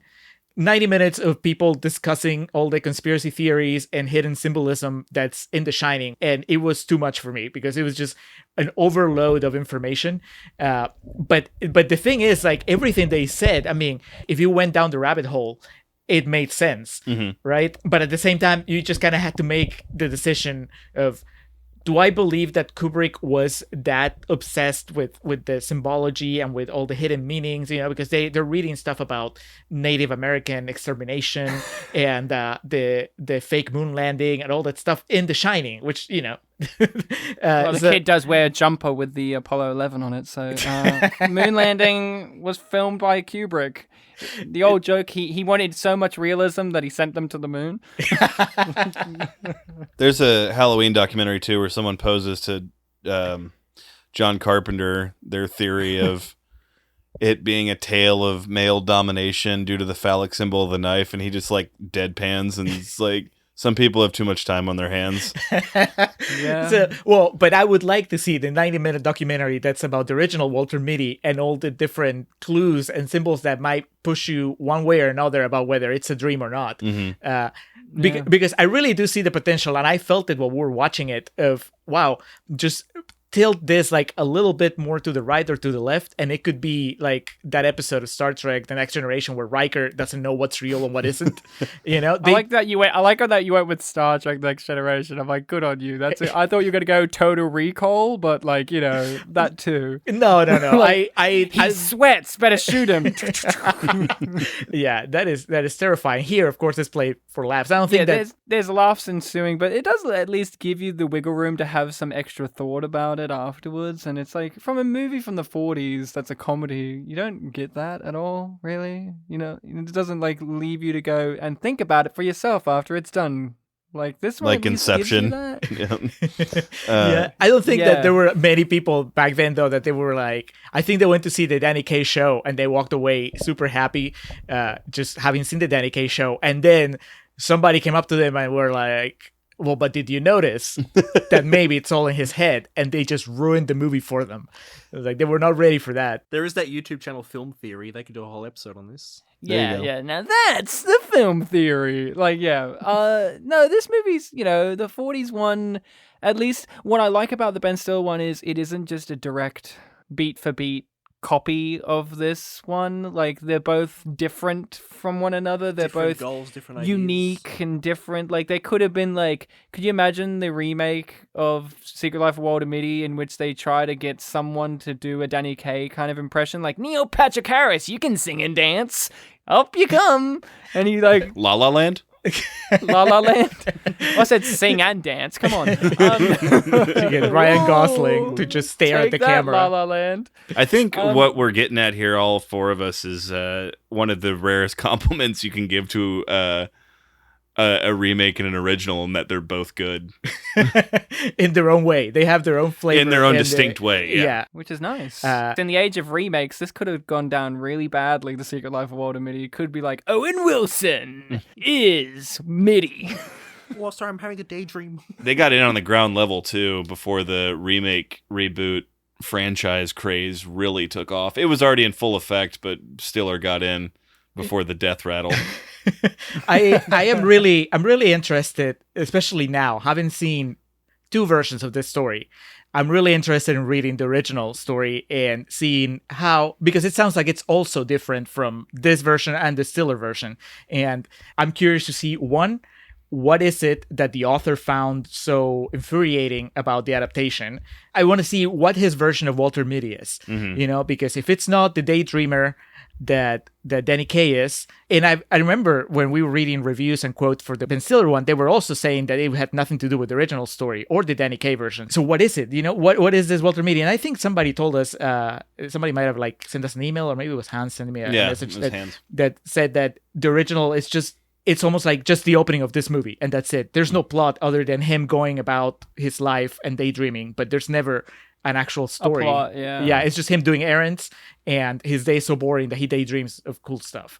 So if that's well written, that's cool. I love it. But if it's not, then of course it's gonna be a drag, because I like me some story. Yeah. So you think that the original story is not going to be actor showing off his talents? Yeah, Ben Stiller can skate. Come on. That's what that one was showing off. Hey, Ben Stiller can tie rocks to his hands. Aren't you impressed? Dude, that looked awesome. Yes. The answer is a resounding yes. I can't wait for the when they go full circle. They come back to like, now let's do an art house movie of this. Let's get Darren Aronofsky, and he's gonna make it a Christ allegory movie, and then he's gonna say in interviews, "Yeah, it's the Bible." It's going to be that weird cut of what's that film that you watched the weird cut of? Band Slam. Yeah, we watched on our show the film Band Slam. The greatest film ever made. And I watched I accidentally got a copy of a fan edit of the movie in which they made it more like a David Lynch style film where it's like all this weird editing choices. And I'm like, wow, this movie's really arty. And Bartek's like, no, it's not. And I'm like, what? Then you have to watch the real I'd have version. to watch the real version to make sure I gave justice to Band Slam, a movie where a character's name is Sam, but with the number 5 in it, so we had to call them Survivum. And everyone in the film thought that was really deep. Yeah. Did we have a favorite set piece? Each one of us? Like, there's so many, but was there one that stood out in particular? I really like the gambling scene. Damn it, you took it from me. I was gonna say, to me, where they're playing cards, it hits all the things that make it that I wanted the other ones to hit.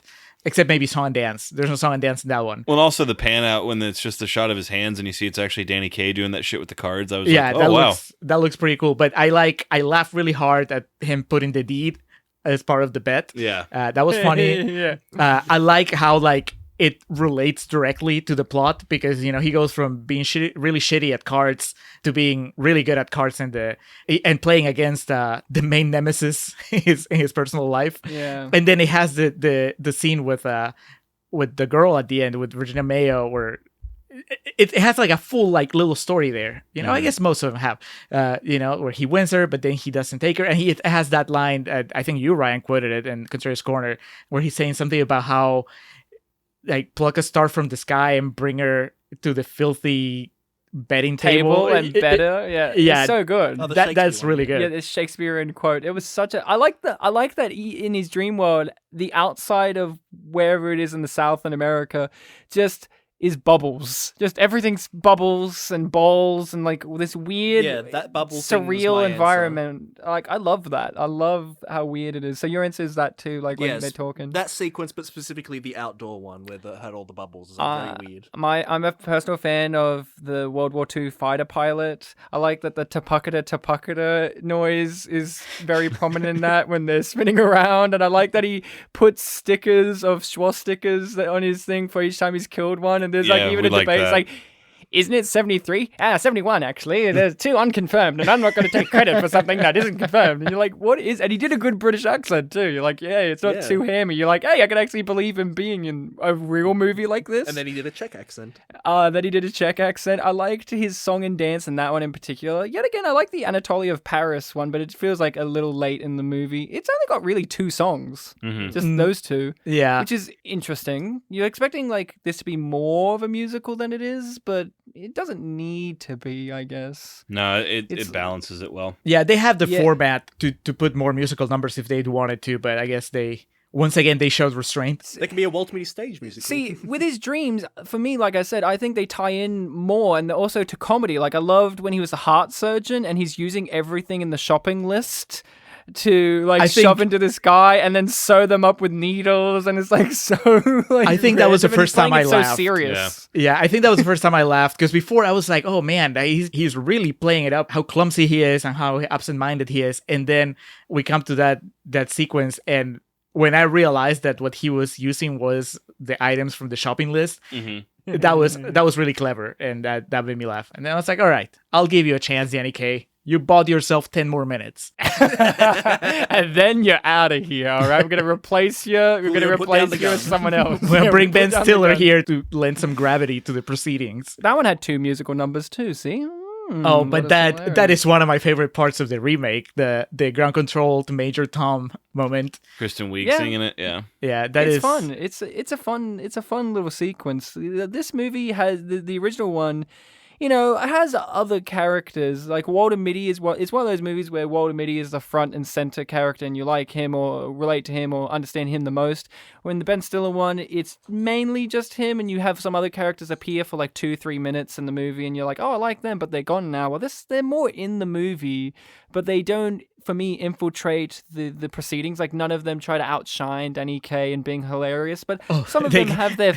They couldn't even try. Their funny moments. I think the mum does a really good job of delivering some little comedy moments, and her voice, she's just got this perfect voice to be his mother. It's like this really domineering her voice. Reaction, like instant reaction to everything. Like, no, Walter, you're doing it wrong. I loved her. Not my mum. And I love the boss. I genuinely loved the boss. I do like the boss. Yeah, Mr. Pierce. Yeah, I think that he is... Mitty! He's really... I mean, he plays the part well, but also he has a little more of the subtle humor. When you're... He's constantly appropriating Walter's ideas and passing them on his own. But it's not... the movie kind of points it out early on, and it just keeps happening. Yeah, I like him, probably. What do you think about Virginia Mayo? I don't think that she gets much to do. That's the thing. I mean, she's gorgeous, and that works for the story because she needs to make that impression on him. But then after that, she's kind of, she's playing the straight man, so she doesn't really get to shine in the way that Danny Kaye does, or even like the bad guys do. But that's also kind of reflective of the time, because I think that back then it wasn't so much that the female characters would get to be funny, or I think actually she has the fact that she has as big a part of in the story, she actually... That's what I find interesting is in comparison to the remake, I personally feel like Virginia Mayo has a lot more meat to sink her teeth into. She gets to be a part of the hijinks. She gets to be on the adventure. She was a serious actress, more dramatic, like with stuff with Mutiny on the Bounty. So it's nice to see a serious actress coming into what would be, like, if you think about it, you could rewrite this movie into one of those serious movies and she would have been the actress in that movie. Mm-hmm. And she's in this, and that's humorous to me. Well, like Kristen Wiig, she's just kind of like, we know her to be the funny lady. I've seen her do more dramatic stuff like Skeleton Twins and whatnot. I know she has a lot of range, but in that, for me personally, I feel like they don't utilize her as much for me. Well, in this, it's like Virginia Mayo, she gets to at least be a part of the story and the hijinks and kind of drive him through the plots and actually be there and have banter and interact with him throughout the whole entire movie. And like I said, I'm a sucker for the fact that his dream girl comes to life and he's just like, what? I find that a lot more fascinating. And also the fact that it's Virginia Mayo, who's like a serious actress, coming in to do this. It won't be the last time she does something like this in her career. She did another one with Bob Hope, that's The Princess and the Pirate, in which she's just basically riffing on her Mutiny on the Bounty again. And like fully, like that's a pirate movie and princess, and she's just basically doing her performance from that, but in a comedy movie. I know that for me, there was a point of intrigue with Virginia Mayo where early on when she was being introduced and I guess introducing this other world to Walter Mitty of this like spy plot going on, when she, vanished into the phone booth and when she told Walter to trust the grandfather clock with her, there was a point where I was thinking like, oh, is she like hiding something from Walter? Like, is she like actually kind of manipulating his mind? Obviously, nothing really came of that, but I was at least interested to see where she was going when I was watching the film. Yeah, I think that actually with Kristen Wiig, it plays the opposite way because, like you said, this was Virginia Mayo was a serious actress that now is playing in a comedy, and with Kristen Wiig, we know her from just the wackier roles, more of a comedy actress, and she's pretty subdued in Walter Mitty. I think that what really makes that special is that even though she's not so much in the plot, the chemistry she has with Ben Stiller is really good. So even though she doesn't spend that much time with him, every time that she reappears, their connection is there, and it I buy it. I buy that he would be inspired by her and that he would want to do things for her. Here, like I said before, it's more physical, and I also buy it because she's gorgeous, and he's getting pushed into situations, and now people want to kill him, and he's like, oh my god, I can't not kind of go through with this. I've got the book now. Oh my god, like. all this When crazy he was drinking the hijinks. tea and like shaking. Yeah, I like when he nearly put all the flowers in the lemonade, and the mother's like, Walter. Yeah, that's one of the instant reactions. No, Walter. Like, he's just such a fool. I like that whole sequence where, outside of the set pieces, one of the sequences I really enjoy is the bit where she's in his house and he's having to go up and down the stairs and whistle and help her. They and can't and, fall and asleep sequence. They can't fall yeah. asleep, and like they keep coming out, and the other family, like the wife to be and the mother-in-law, are really skeptical as it goes along. Like, they don't want to be a part of this at all. But I love it. It's just so good. Like, even in the wedding, like when he already said "I do," and then it cut to her face, the wife to be, she was like not into it. It was like, oh well. Yeah. That was one of the big questions that I wanted to bring up in Contrarians Corner, which is how did this relationship come to be? And I think at one point they mentioned that maybe they knew each other from high school or from school. It's a social relationship as well. It's for the mums. Yeah, I thought they're the mums like, just handled we it. paired them together. He earns money, and that like he earns a good amount of money. Like, from the universe we understand, he is doing pretty well for himself. He's a pretty high up level guy. He does have the ideas. He has to be kept around, as we said. Right. So I think it's just a social thing of them and them together, even if they don't want it. Basically, arranged marriage. Yeah, basically an arranged marriage. I love the little touch of, Walter, you stink. What is that? The cologne you got me for Christmas. She's like, oh, isn't it wonderful? All right. So what would you guys rate this one, like, out of I don't know, how do you guys rate things? That was what I was going to segue into that. Non-numerically.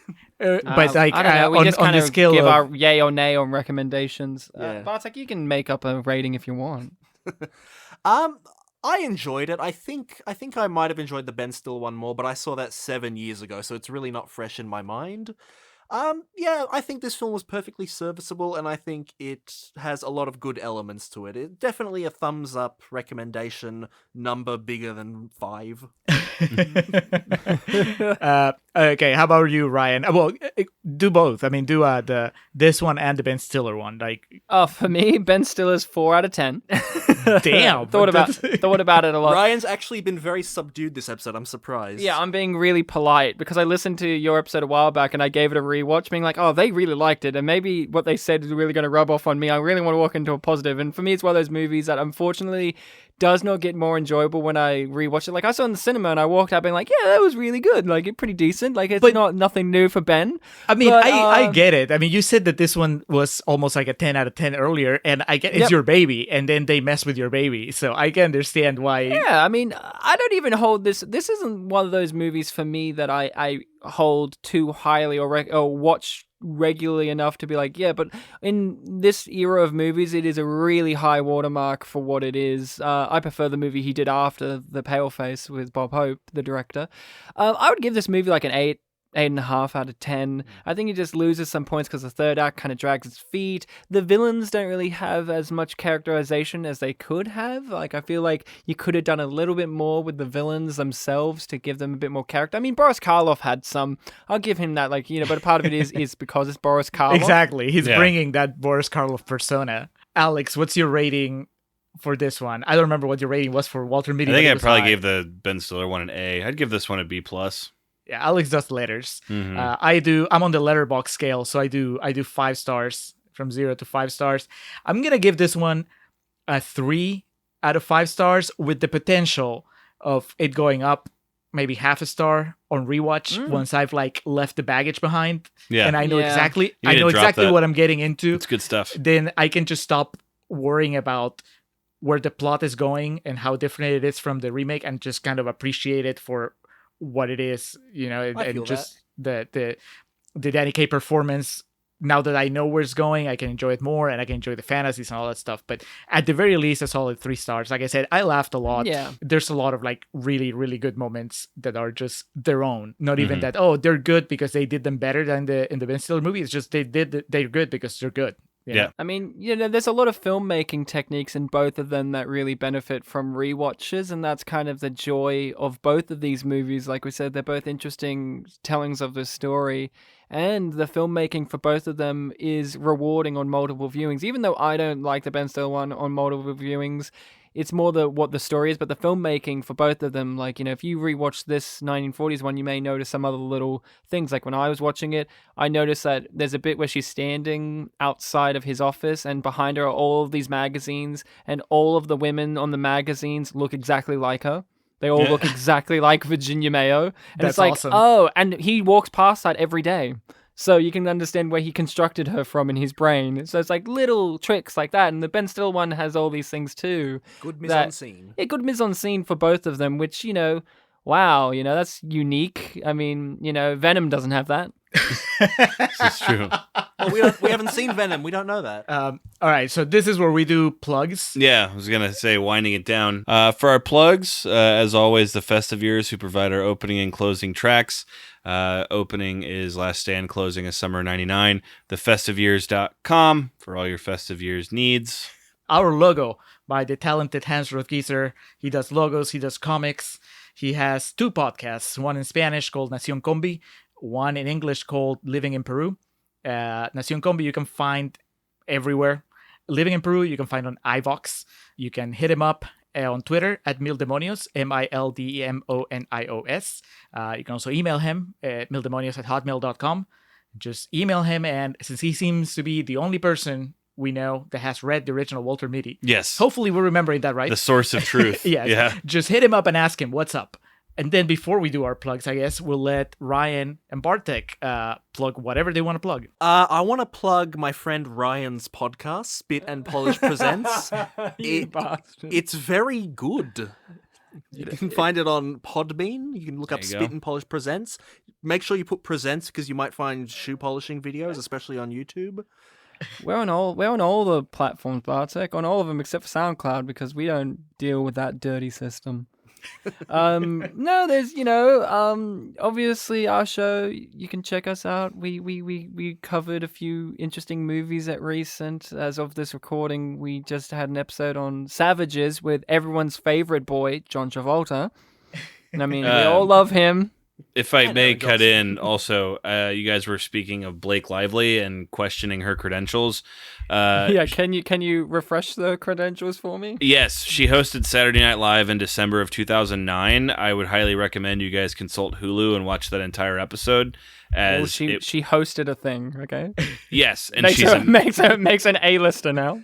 And that and her part on Green Lantern. Well, not that, but on that episode of SNL, she was part of the greatest sketch in SNL history and played a pivotal role in it. So I don't know. What sketch is it? You got to clarify, because I've already seen the Matt Foley one with Chris Farley, and that's probably some of the best. So It's just called Potato Chip, and it's iconic. And she will always. So I take back my Blake Lively criticism from watching her act in movies and TV. And Thank now you. I take it back.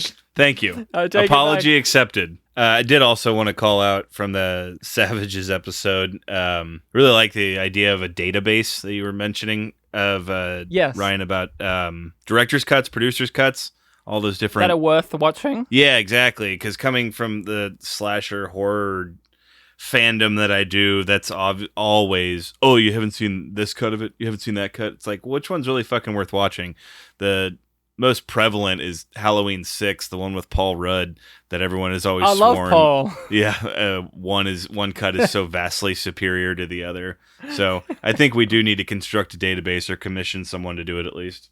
Well, you would take just Blade Runner, and Brazil would probably take up just most of the... Blade Runner was the one they just kept repeatedly mentioning.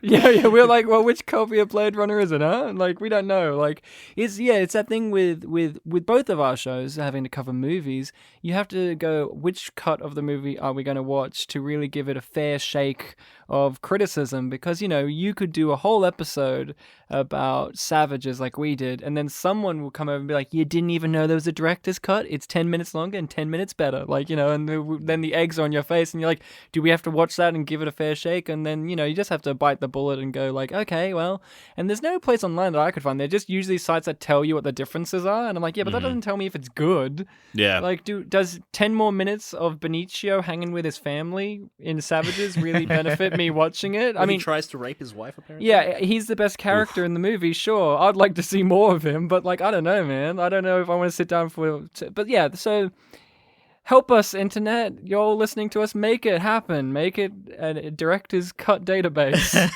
I don't have much in the way of plugs other than I watched Burn After Reading for the first time last night, and the Coen brothers are fantastic filmmakers. So if you see them on the street, shake their hands and say, well done. Good job, boys. Yeah. You did it again. John Malkovich is fucking awesome in that movie. I just pulled up my letterbox to see what movies I've watched recently, to see if there was anything worth recommending, because we're like being so rapid fire with the episodes that we're recording right now, because I'm about to take a sabbatical pretty soon. And because I watched Savages, like I said, but I wouldn't recommend it. I wouldn't plug it. I would plug your episode about it without even having listened to it yet. And then I watched It Chapter 2, which was all right. I think that if you like the first one, you definitely want to watch the second one. Is it worth 3 hours of your time? If you're already invested because you watched chapter 1, then Julio, you can say no. They're not going to pull the trigger. Okay? I can hear you struggling, and you want to say no, but you can feel the clown's hand on your shoulder going, "You gotta give it a 5 out of 5, Georgie." No, I give it 3.5 out of 5. And that's, it has a lot of problems, but I had a blast just because, one, I was invested from the first one, and two, I really like the cast. So and I was just blackout drunk, is what it sounds like. And that too. It was wings and beer, and by the second hour, I didn't know who was who. He had a little nap. Woke up, the movie was still on. It's one of those ones. Woke up. Hey, it's Jessica Chastain. All right. All right, she grew up fast. I think we're gonna go ahead and take this baby home. Ryan, Bartek, we really appreciate you guys taking the time to do this with us. This was a lot of fun. It's been a pleasure. I'm glad that we were able to. And you guys are great because you were able to schedule it at such short notice. We're heroes. I took the day off work. I'm a hero. All right, gentlemen. That was Walter Mitty. That's going to do it for us here on The Contrarians, where we're right and you're wrong. And we will catch you next time.